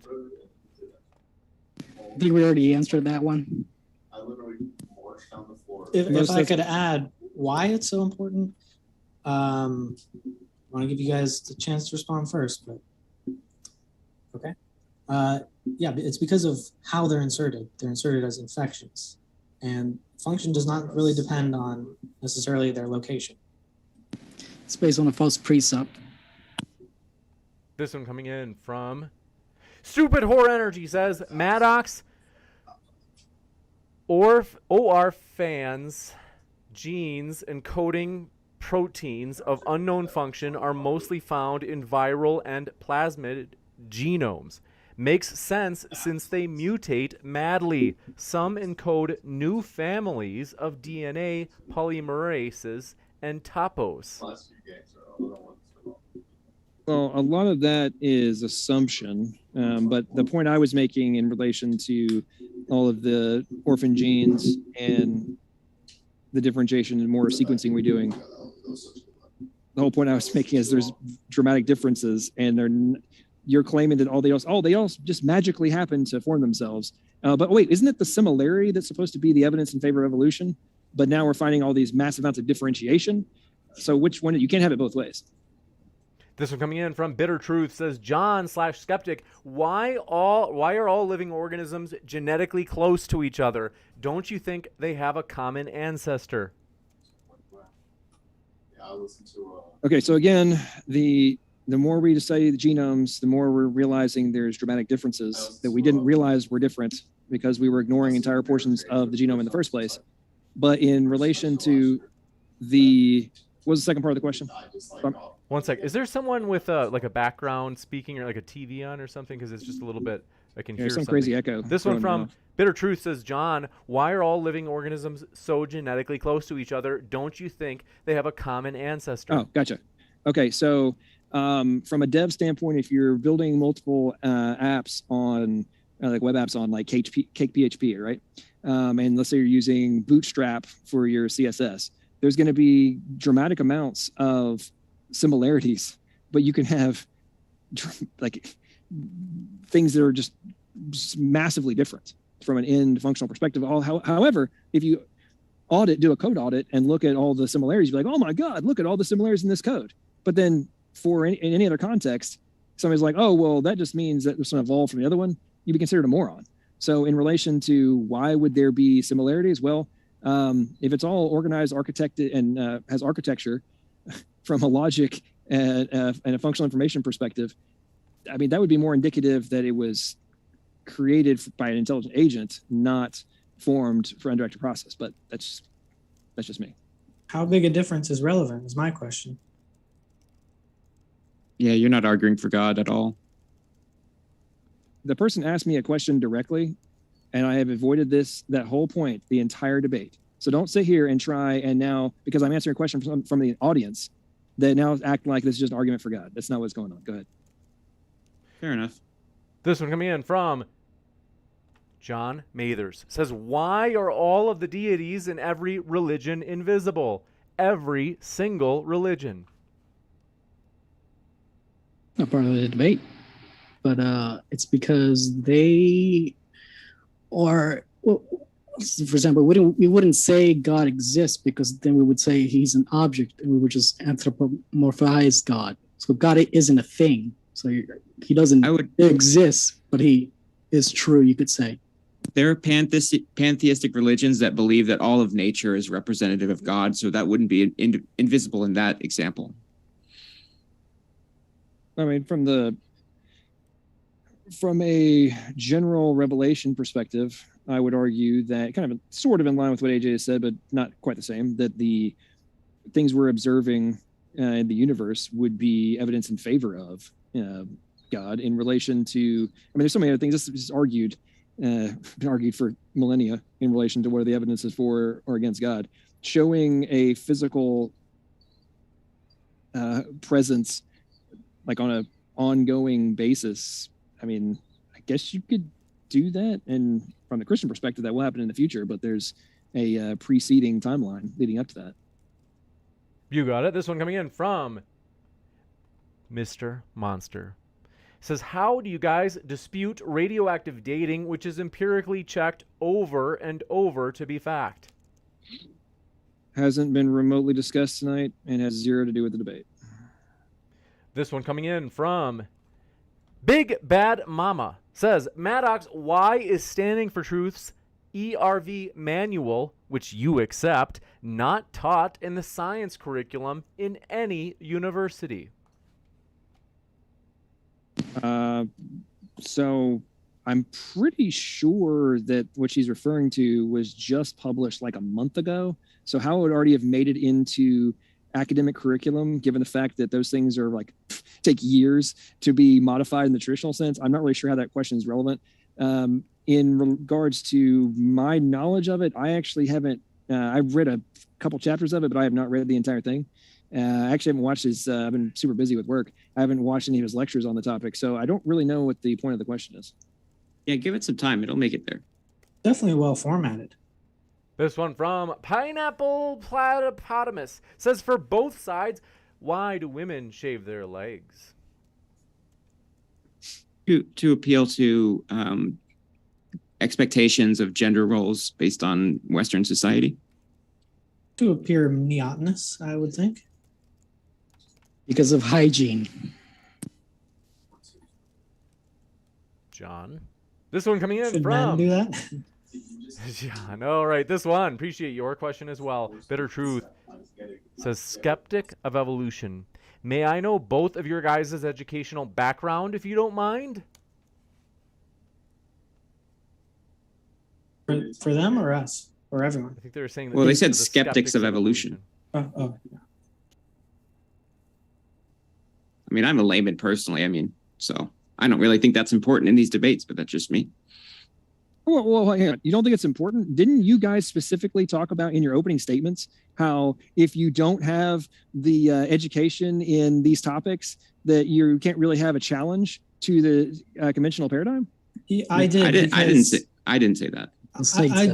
I did, because if you're challenging a widely held consensus from the experts, then you're going to probably need some expertise, because otherwise you're at a very high danger at Dunning-Kruger effect. Right. So is it your position that there's no people that do have the supposedly requisite degrees who are also making very similar arguments? Do they not exist? No, there's people at Are they Answers in undergoing Genesis. Dunning-Kruger? Are they all those? Are they the only ones? Yeah, and they're better qualified to challenge the consensus. Okay, so if let's just hypothetically, if they make the exact same argument as I do, does that negate the validity and soundness of the argument based on who delivers it? No. It would be just as bad. So what the hell? No. We're talking about from a logical perspective. Does the qualifications of the individual making an argument have any relevance to whether or not the argument is sound and valid? No, but it does have relevance for for us being able to have a conversation about it, us knowing that each other knows what they're talking about. That's why these people are hired, because they're better qualified. Oh, okay. So it doesn't have anything to do with whether or not it's sound or valid, correct? This one coming in from, want to say, folks, so sorry. YouTube is glitching. Someone sent in a really generous super chat, a $50 super chat at the start. And I'm sorry, I can't. I tried to put all of them in a little post-it note as I was going. And that one, I think, unless I already read it, just whoever did put that super chat in, if you could at me just in the live chat with just a normal at Modern Day Debate and let me know what that question is so I can for sure read it in case I didn't. Because as I've been going through, I've been deleting questions. I just want to be sure that I didn't miss that one. Bitter Truth says... Huh? Oh, I was going to say, there's a way in your YouTube settings that you can look at all the super chats that you've gotten previously. I was just going to say that. Oh, yeah, that's where I'm looking, but it's glitching. So for some reason, I see. it just... I don't know why. It started doing this last night, but it's still doing it to where I've tried to copy and paste them into a doc really fast, but I just want to be sure that I didn't miss that one because I was like, did I for sure get that one? But anyway, this one coming in from Bitter Truth says, Skeptics of Evolution, can you answer what is the folding code for denatured proteins? And can we predict the native structure of a protein from its amino acid sequence precisely? Just checking. Thank you. So yes and no. Our knowledge is growing dramatically. The AI systems that have been being developed have become better and better at being able to predict the end fold of a sequence. Still not 100%, but it's getting dramatically better as time goes by. Those AIs are based on evolutionary principles.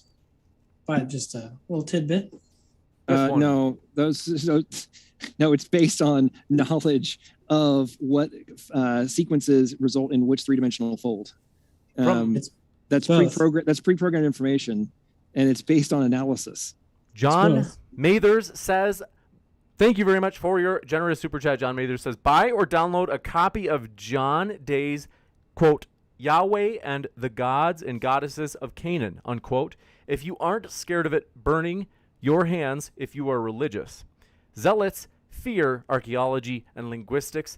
Abrahamic monotheism evolved from Canaanite polytheism. How do you like them apples, Theus? Well, personally, me, I like it. Maybe my partner not so much, but that's irrelevant to this conversation. That's right. You're a polytheist, aren't you? I hope when we have creationism on trial that it will come up, because I'm sure that debate will happen. John, no thoughts on this one? I thought it was directed at the atheists. I'm not really sure what the point is. No, I think they're saying that monotheism evolved from earlier Canaanite polytheism, in particular Abrahamic monotheism has. Yeah, well, it's ironic that people talk about that. It's not going far enough down the rabbit hole. If you keep going down the rabbit hole, you'll find that stuff derived from, and it's almost on a global level, a monotheistic perspective that morphed into polytheistic, and then in some cases came back into monotheistic. So it's just, anyway, keep going down the rabbit hole, buddy. This one If your coming fingers, in from if your fingers haven't burned, you can turn the tape, keep turning the pages, keep going a little bit further. Bitter Truth says, What? in order to refute evolution, you guys must know biology. Question for you: what is the cause of homosexuality, especially in the human species? What I think we'll get what's- canceled if we answer that question. Well, there is a genetic component to it. Maybe it's not one specific gene, but they did do studies that showed that identical twins had a higher percentage if one is gay of the other being gay. But I would say that your sexual orientation has it's more of a nurtured versus nature relationship, where the way that you grow up and the things you grow up around and your things that influence you also are going to have an effect on that. I think obviously. I'm still trying to wrap my head around that question. In order to debunk evolution, you need to understand biology. What is the cause of homosexuality? I don't know. Go ahead. I think they're It's saying just that the shared amount of knowledge that two experts need to engage in to have a more expedient conversation, at least. this one Could coming have in. left the second half off of that question. Sorry. Stupid horror energy strikes again. Question for creationists: A to I RNA editing can mechanistically increase the A to G mutation rate in the corresponding positions. Isn't this a rich source, one of many, of evolutionary novelty? Can you? I was trying to keep track of your letters and words there. The likelihood of different swaps, I don't think that actually leans in that favor, especially when you factor in the endonucleases and the editase and all the different error correction mechanisms, which account for the vast majority of those types of modifications. And given the fact also there's ones that are specifically in place to address those kinds of modifications, I would say that wouldn't actually go in favor of it from a macro view. Gotcha. This one coming in from Joe Schwartz says, dumb question. Will we ever see another animal evolve to have intelligence of a human? I think this is a genuine question. Raccoons, maybe one day. They have the hands with the opposable thumbs like humans do. If they had the brains of dolphins, who knows what they could do? Maybe the French will evolve one day, but I'm not sure. That is offensive. I like to dig on the French for some reason. I couldn't think of anyone else. Right now, I think not right in our now, lifetimes, probably. Right now, I would argue that to extrapolate on Taylor's point, none of the European countries have a chance. They're toast now that the gas got shut off yesterday. This one coming in from, do appreciate your question, John Mathers. Says, there are examples of transitional fossils and vestigial organs that they teach in basic biology classes, from whales to Archaeopteryx. I think that might be aimed at me. I think so. Okay, yeah, you can't DNA test any of those.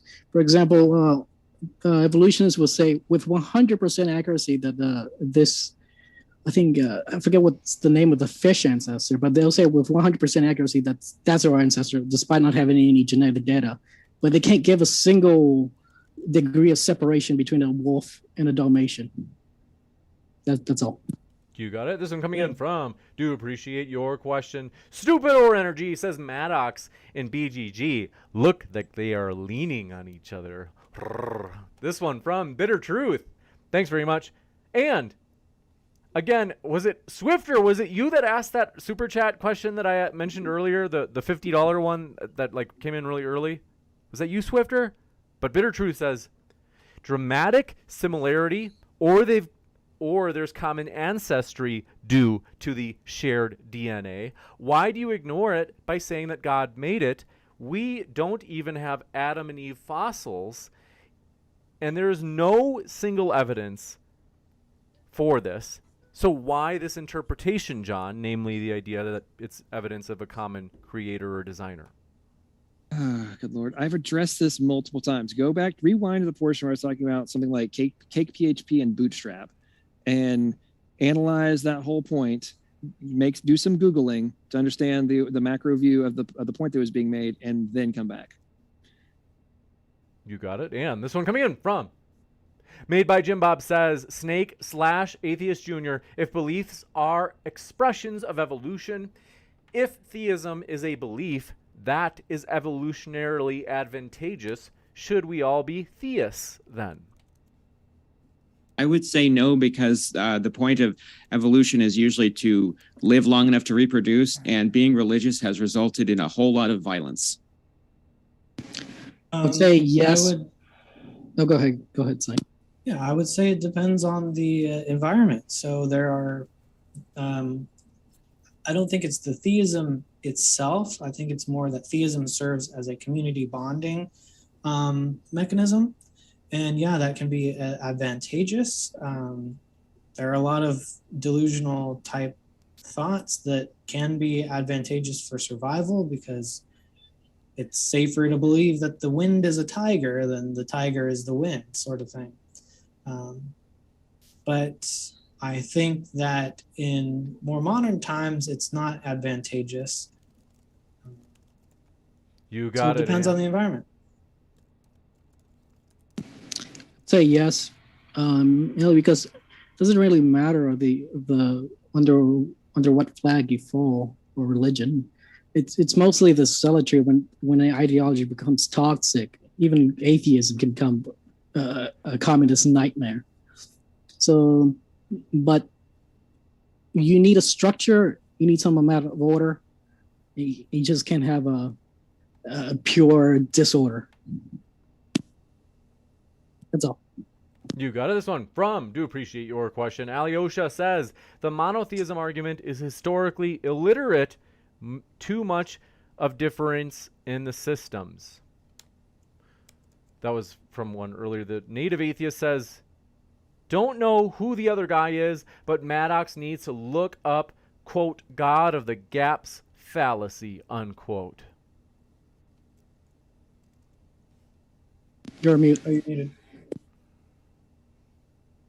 Sorry, I had to step away for a second there to explain to police what I was doing here.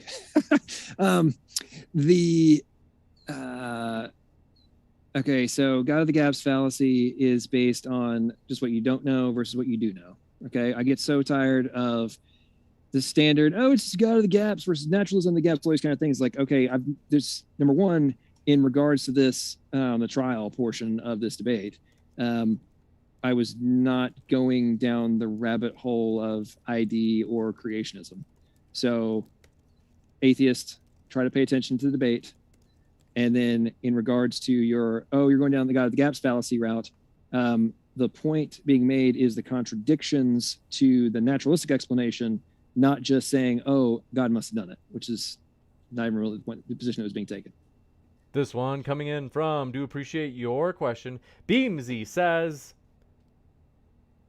do LPP and BGG realize that Chihuahuas are extinct and the modern ones are just dogs that are bred to look the same but are not actually Chihuahuas? Yeah, we can mix dogs. Surprise. Mark Reed says, BGG. Are you aware there are 4 breeds of dog that have evolved in modern times? Buer Terrier, hold on, the Barbet, the Belgian Lacanois, I screwed that one up, and the Dogo Argentino. Yeah, those are all mixed dogs. You get new dogs by mixing dogs. Surprise. You got it. And Cameron Hall says, did you get my question? Cameron, I'm virtually certain we read yours. Let me just double check. I'm going to go back and try to edit undo and just be sure that we covered all of the questions. As I mentioned, folks, there was a generous $50 super chat that came in earlier, like at the very start of the debate, and I'm like I want to be sure that I read it because I thought that I copy and pasted it because YouTube's glitching, so I don't have the list in my Creator Studio. But forgive me if I don't have that. This one coming in from, do appreciate it, Bitter truth strikes again. Where do our memories get stored and how are they retrieved again? How can learning be improved? What is the difference between explicit and implicit memories? What molecule is responsible for synaptic tagging? John? Well, one of the latest theories, which I actually interviewed the PhD researcher behind it, Ben Galt from the UK. The position he's taking is the mesh code theory, and specifically looking at the talon protein and a couple other ones it interacts with, operating as 13-bit binary switches that are dynamically storing information, and looks like the code base or the code that it's utilizing to store the information would potentially expand the data storage capacity exponentially. They have quantified it and delineated the whole code, and are now working to interpret this. But it sends signals into the nucleus for expression of specific genes. It's quite fascinating stuff. But I would say that the mesh code theory and the different components that are working under that auspice would be a starting point for the answer to your question. Memories are stored in the hippocampus. This one coming in from, let me be sure that I've got every last question. If it was you who put in that super chat and it did not get read, shoot me an email at Modern Day Debate and we'll make it right. I'm at moderndebate@gmail.com, and want to say I'm searching for any last questions. Oh yeah, Cameron, you asked if I got yours. Let me just double check just to be absolutely sure that I did get yours, because I thought I remembered copying and pasting it. And yeah, I did reach out to YouTube support today to let them know that I've had this problem, and they apparently haven't fixed it. But we can talk about dogs while we wait. I did it on the it was in the creator studio. There's like a live chat that I opened up. If you tweet at YouTube creators, they usually respond on Twitter. I've noticed that. They did respond. They recommended me for that link that I went to, but unfortunately they're just surprisingly haven't done a great job of actually fixing it. So let me know if that question was from you, though. Nobody claimed it, which is, I'm surprised. Like, could they have? They're not watching. Yeah, quick! Someone claimed the $50. Could they have really put in a $50? If I put in a $50 super chat, I would be I would be like glued to the screen. But it might have been Jeff Bezos. But want to say our guests are linked in the description. Want to encourage you, if you have not already, you can check out their links right now, and you can learn more about their views. Oh, Cameron, I did not.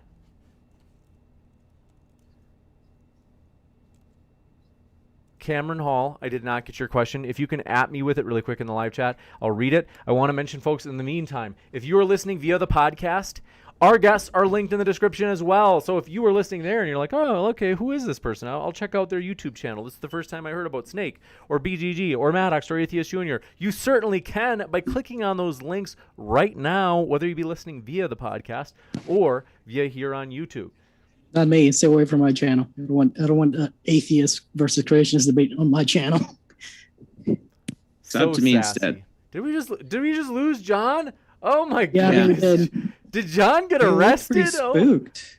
Well, let Probably, me switch over here. Snake scared him off. Because I think there were He just police streamed that it. came out and they were like, what are you doing out here in front of the building? And John was like, hey man, want some drugs? Let me check. Hold on, there's another question. This one came I in think from the spirits got him. Alyosha says, bigger question is how visual data is rasterized, sound synced, then digitized, stored, then recalled in our consciousness.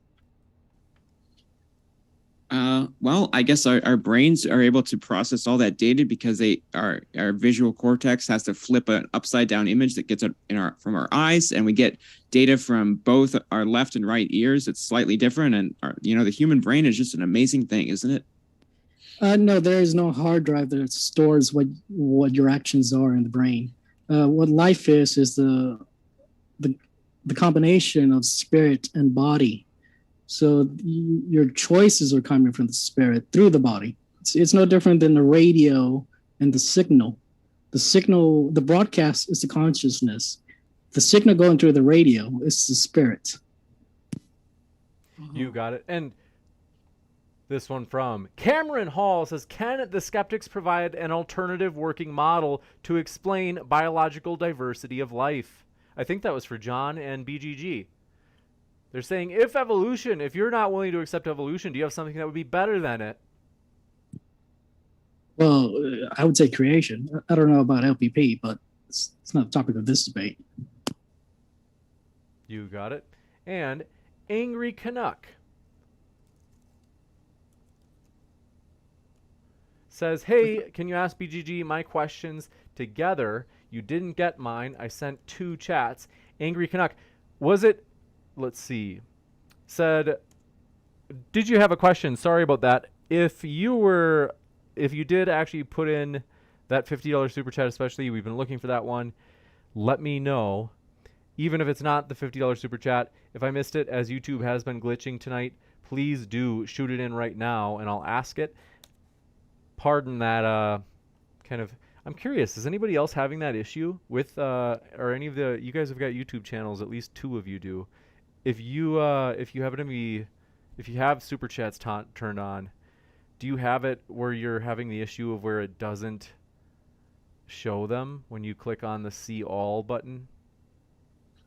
Well, have you tried going backwards in the timeline of the video? Because on mine, like, super chats will pop up, but they eventually disappear after a certain amount of time, based on how much money they are. Correct. Yeah, but I don't know. Yeah, I'm trying to, when I look at it, I can't go back any farther than about 8:59. Yeah. And I wish I could go back further. I'm trying to think, does anybody else know of a way to like see an old question? Well, you said that you tried going like to your YouTube dashboard and then like click on like settings, and in there like there's one of the tabs shows me like every super chat I've gotten recently. I guess that one didn't work. I mentioned already if that anybody has LPP's number, you should probably call them, check if he's okay, not arrested. That's true. Let me call John just to see that he's not arrested. Let me see if I can turn off super chats and then turn them back on, and let me see if that actually does the trick. So donate for his bail fund. Angry Canuck said, one of my questions that I sent in was, why can wolves breed with dogs? They can breed, but their offspring are infertile.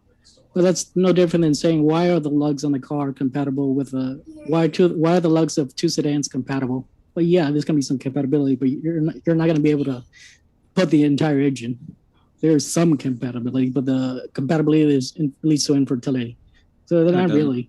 Yes, it does. Not in that specific example, it doesn't. Or it degrades infertility. It's more prominent, for example, on a lion and a tiger. Wolf dogs are fertile.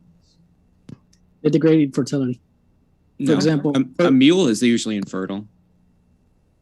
This one? Yeah. Go ahead. No, I was going to say the degrades infertility.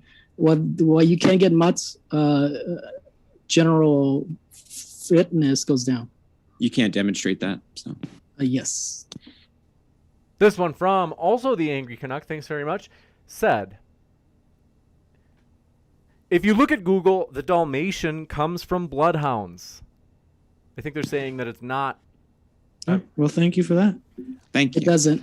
Let me know, Angry Canuck, if I'm interpreting you right. I was under the impression, are they saying that, do you guys understand the point behind that? Was it that they're saying that it's not a new species, or are they saying something different? They're saying that the intermediate between the wolf ancestor and the Dalmatian is a bloodhound, but that's not true. We'll accept that. That's what they said. Whether or not it's true, that's what they said. Nobody's saying that. Well, the commenter said that. The commenter, but it's not true. You do know that certain purebred breeds today are derived from breeds that existed already, right? The problem is you can't demonstrate any of those. We can't demonstrate there are new breeds within like a lifetime? There are dorgies. They're a mix between a dachshund and a corgi. Yeah, you can mix dogs. That's not the problem I'm presenting. I don't see the distinction. You can't make a new breed though? mixing dogs and getting purebred dogs from like this nebulous hypothetical, there's a difference there. New breeds is hypothetical, Mixing dogs, yeah, that's real. but that's how all breeds are born. No, that's the thing. You haven't demonstrated this. Where is the intermediate between the wolf and the Dalmatian? You just said it's an abstraction. It's a number. It doesn't exist. On 2 the seconds. diagrams. Yeah, it exists on paper. It exists as lines on paper, but not in actuality. No, we were saying that the diagrams are they have to extract it. That doesn't mean it doesn't exist. That animal or population of animals didn't exist. That doesn't mean that they're Like fake. it exists in people's minds. It don't exist in like fossils or a living ancestor. None of those. Okay. This one coming in from Do Appreciate It. What I'm going to try to do is first, let me try to make sure that John didn't get arrested. If he was like, man, I got arrested. I don't think he did. I think it's probably his battery went out. But Mr. Monster says, you missed my super chat.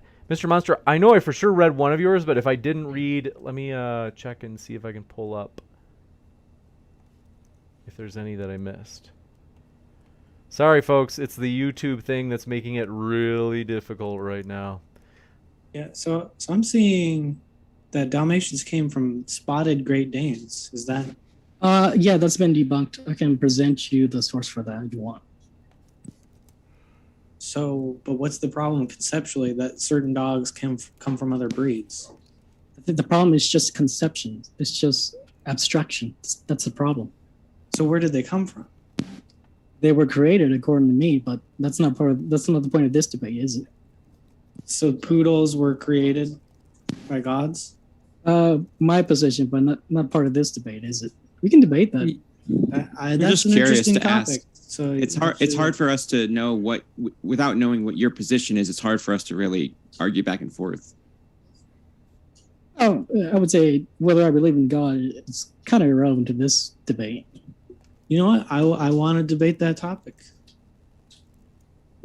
Sure. We'll do it. Let's do it. Do it on Snake's channel. Yeah. Let's By do the way, it on plug MDD. for my debate channel, Debate Cafe. My No, partner let's do is it a on debate coach, and yeah, Let's do it on MDD. I mean, this was fun. sure, I like people whatever. watching. I like to collect niche, like real niche topics, though, for our channel. I think James might find that interesting. Yeah. That might be the case. One is, Mr. Monster, I think you asked, you said that we didn't read your super chat on radiometric dating. That one actually we did read. So we got that one. And then Bitter Truth, I know that you had said that we missed 2 of yours. Let me know which ones they were, because I'm not positive. I might have missed yours, but I'm pretty sure I got all yours. But let me know if I missed anything. Bear with me, gents. Sorry about this. So if anybody wants to debate whether Avatar: The Last Airbender is an anime, we're gonna host that debate. What about Korra? Yep, same. Yeah. Same concept. Yeah. Wouldn't it depend how you defined anime? Some people Exactly. Well, I mean, I guess it's the animation style, but was Avatar animated by a Western animation company? Save it for the debate, AJ. Okay. I thought you were going to talk about James Cameron's Avatar for a second. This one from Bitter Well, that's Truth. definitely an anime. Bitter Truth says, so this is BGG. In cell theory, what is the exact transport mechanism by which proteins travel through the Golgi apparatus? Come again? In cell theory, what is the exact transport mechanism by which proteins travel through the Golgi apparatus? I have no clue. Gotcha. There's, I thought you said incel theory, like a Yeah, theory that's what I of- heard first, like incel theory. That's tomorrow night. But let's I know see. there's. I forget the exact details, but there's vesicles involved. It's been a while from my Golgi days. I Been a thought they were while since I calling me an studied that. incel. Like, holy dang. The incel theory. Yeah, that's what I Bitter heard. Truth. It If I sounds missed any like something Bitter that Truth, let me exists. know. Oh, you know, Andrew Tate would probably fit that. King of incels. I'm calling John Just look right at him. now. He's like a chat incel, which shouldn't be possible, yet there it is. Maddox? I'm calling Maddox right now. John didn't answer. I think he's in jail. But want to say thank you very much for your questions, folks. I just want to make sure that I get this last one, but it looks like they may have left. But The debate that jailed John Maddox. hopefully John's not in jail. But with that, thank you very much to our guests. It's been a fantastic time. I'll be back in just a moment with a post-credit scene. So stick around, folks, about updates about upcoming debates. And BGG, Atheist Jr., and Snake, a.k.a. Taylor, thanks so much for being with us. And we hope you have a great rest of your night. Oh, that was fun. There.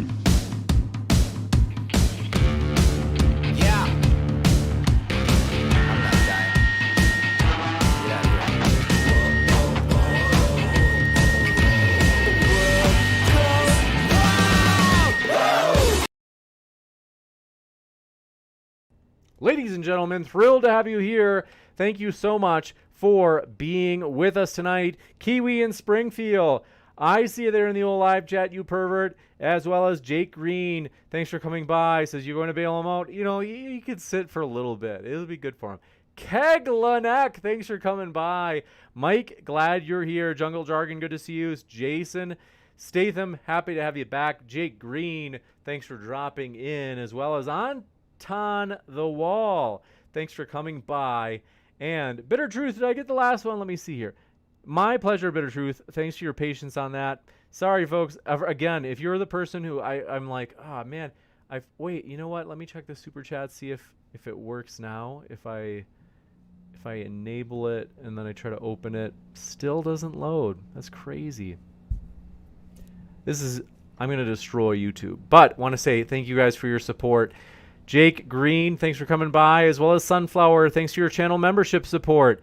And thank you very much for your channel membership support. Bitter Truth, thank you very much for your channel membership. Mr. Monster, seriously, it means more than you know, you guys. And, folks, if you didn't know, we do indeed have channel memberships. Did you not? For real, we do. And you can use these amazing emojis. For example, amazing and soy boy to insult your fellow associates in chat. But I want to say thank you guys so much for all your support. And hey, if you haven't yet, hit that like button, as that helps the stream. And it really does help. If you thought your side was most persuasive in the debate tonight and you want YouTube to recommend the video to more people, that is, hitting like really does help, because YouTube factors that into the algorithm and the video is then recommended to more people when people do that. So we do appreciate that. Let me see here. I got to figure out, there's got to be a way we're going to figure this out. We're going to figure this out together. There's got to be a way to see super chats during the debate. Let's see here. 2 seconds. I'm going to find this. I'm going to find this if it's the last thing I do. I'm serious. You think I'm joking? Because I feel terrible. Oh man, I just unless I read it. Maybe I did read it, but I just erased it really fast or something, but I don't think I did. That's why I feel like I found out that I don't know, you guys remember that one night that I said that we're going to take the word C-U-C-K back and we're going to make it so that it's not a slur and we're just going to use it as a fun insult. YouTube was not fond of that. So I can't say that word anymore. Counterintuitive says, hey, James, what's the deal with all the soy stuff? Just wondering. It's just being ironic. It's just for laughs. Counterintuitive says, James, what's your max bench? Man, I don't know what it is anymore. I'm kind of getting old. Let's see. What did I do? I think I did 285 twice yesterday. That was like toward the end of my workout, so it's definitely warmed up. Maybe a little tired, so I think I could maybe still do 3 bills, but probably maybe one rep max. Crimson Air, thanks for coming by. Says, will Nephilim Freed be debating here again? I don't know. He's invited to, but I don't think he's into debating anymore. At least for a while, he's taking time off or something. Claire, thanks for your like. Claire said, thumbs up. I liked. Thank you very much for that, Claire. Seriously, your support means more than you know. And Dylan Moats, good to see you. Joe the Toe says, can you tell if I hit like or not, James? Yes, I can. No, I can't. Crimson Air, thanks for your question, though. Yeah, it would be juicy. And then Pure Aussie Gold, thanks for coming. Thanks for coming by. Can you tell I'm a little bit tired? I worked really, really hard today on like a research thing, and it was like, it was intense. Kiwi in Springfield says James is a monster. The subway tattoo gives him the power of... That's funny. You're a character. You know that, Kiwi in Springfield? Let me do something fun since you're here, Kiwi. Because I appreciate your sense of humor. Oh, I just got a message. No joke. I'm totally serious. I just got a message from YouTube support. It says, this is Jen, the support specialist you chatted with earlier. As I promised, I'll be sending you an email to make sure that your concern is completely addressed. I've escalated the issue to the internal team, and they're currently investigating the issue. It might take some time before I can respond, but I'll follow up as soon as I have info. Jeez, Jen! Oh, man. That's all right. What are you going to do? But yeah, I want to say, my dear friends, let me load this up. I'm going to load this up.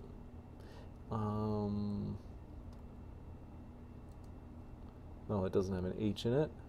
Here we go. This is amazing. You like fun? I like fun. So let's get it started. This is an arrest.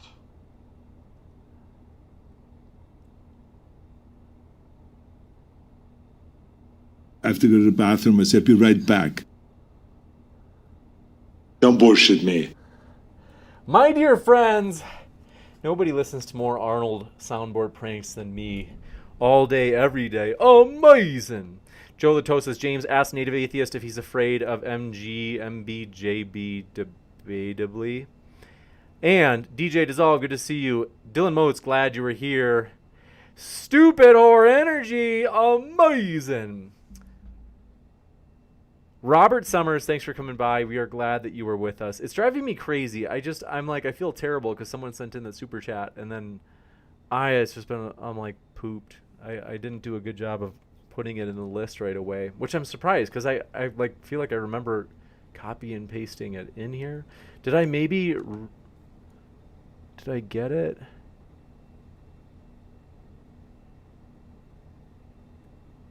Big Bad Mama.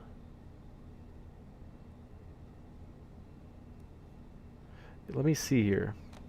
Did I put it up in the top of my notes? Nope. It's not there. But yes, it is true. My dear friends, we also have a Patreon. In case you didn't know. For real. Did you know that? It is amazing. So, highly encourage you. You can check that out if you are excited about the vision that we have here at Modern Day Debate. In particular, our goal is to provide a neutral platform so that everybody has the chance to make their case on a level playing field, because YouTube deserves a better class of debate channel, and we're going to give it to them. So we want to say thank you guys for all of your support. You guys make this fun.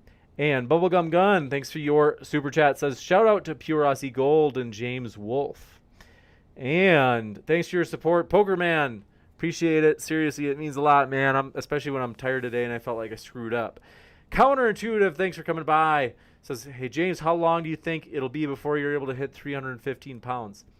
I don't know. It's going to be a while, but I got to get back into it like consistently, hitting the heavy bench, which I haven't for a while. But I think it'll be pretty soon, to be honest. But Jeremy Nolan says, James, thank you for this channel. Thank you, Jeremy. Seriously, that means more than you know. I love you, man. Thank you very much. Mike, for coming by. Always supportive. Jungle Jargon says, can you do pull-ups? Not too many. Maybe like, I don't know. Like if I'm fresh and I'm like going for as many as like I possibly can to failure, like probably like, could I do 10? Yeah, it's not that great. But I don't even know if I could do 10. But this one coming in from Pure Rossi Gold. Thanks for coming by. I see you there. As well as Master Optics. Good to see you. It says, because James is in Master Soy Boy mode. Amen to that. Joe Schwartz says, James, do you have a policy on off-topic questions? It's cool if they're on the topic. We'll usually humor them if they're not too off-topic. I don't blame the guests, though. Because if I was a debater and there was something that I was kind of like, I don't think that's on topic, I would probably be like, I really can't comment on it right now because I haven't read about that stuff recently. So it's something that, depending on how close to the topic is, I might push for a response from or may not. Bastard. That was not for you. But California. But yeah, I am. I want to ask you a bunch of questions, and I want to have them answered immediately. Is that soy guzzler, stupid whore energy? Are you still in chat? Mike says, this is my favorite channel. Thanks, Mike. Seriously, that means a lot. Appreciate that, brother. We're excited about where it's going. It's growing. It's getting bigger. And Pokerman said, I should say Dr. James is the best. That's kind of you. Not yet. Almost. I just have to wrap up the dissertation. And then my hope is to go full-time with modern day debate. Seriously. That'd be based and red-pilled. So I am excited, though. I do love what I'm doing for the doctorate. But the truth is, I would be so pumped to have like YouTube as a full-time, like to just run and try to see this thing grow as fast as possible. Joe Schwartz says, James, how did you get interested in debates? I used to debate all the time, and sometimes I would go on other channels, and to be honest, sometimes I thought the moderators were taking sides, and that's what made me want to create Modern Day Debate, because I was like, hey, we want something to be as fair as possible. Like, we want it to be the case where it's like, hey, that's a neutral channel, and where people would be like, yep, like, there's no, like, systematic bias there. But yes, thank you guys for your support. I got to go. It's getting kind of late here. But I want to say thank you guys for your support. I love you. Thanks for making this fun. And Counterintuitive says, get down. That's good. I like that. And Kiwi in Springfield says, James, come to California so we can both walk around LA and tell everyone we're doctors handing out Soylent. Well, you bastards! I don't know if I'm going to do that. I'll call you back. I'll let you know. Are you crazy? This one from Brandon Burrow. Thanks for coming by. We are glad you are here with us. Says the rest of the world discussing geopolitical diversity and American hegemony. MDD, is like evolution cap or no? That's right. And we're just getting started. Alyosha says, get to the choppa. And Largo Stefania says, great channel. Thank you, Largo. Appreciate that. Screwy Scudagera, I see you there in the old live chat. We hope you're doing well. As well as Alyosha and Mr. Kreenan. Thanks for coming by. Says, good show. Thanks, MDD. Thank you for your support. Seriously.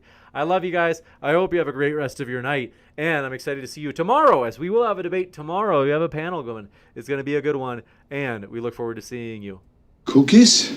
So stick around, you guys, at Modern Day Debate, because this is just the beginning of our story. We have big things coming up in the future. Thanks for all of your support. If you haven't yet, hit that subscribe button. And we're excited about the future. Stick around. We'll see you tomorrow night.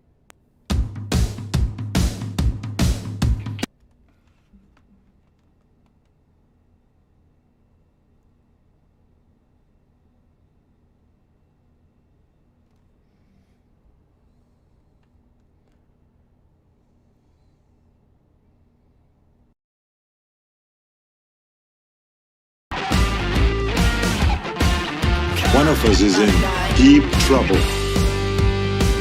Who is your daddy and what does he do? Dinosaurs! Just do it. Do it now. Just do what I tell you. Don't worry.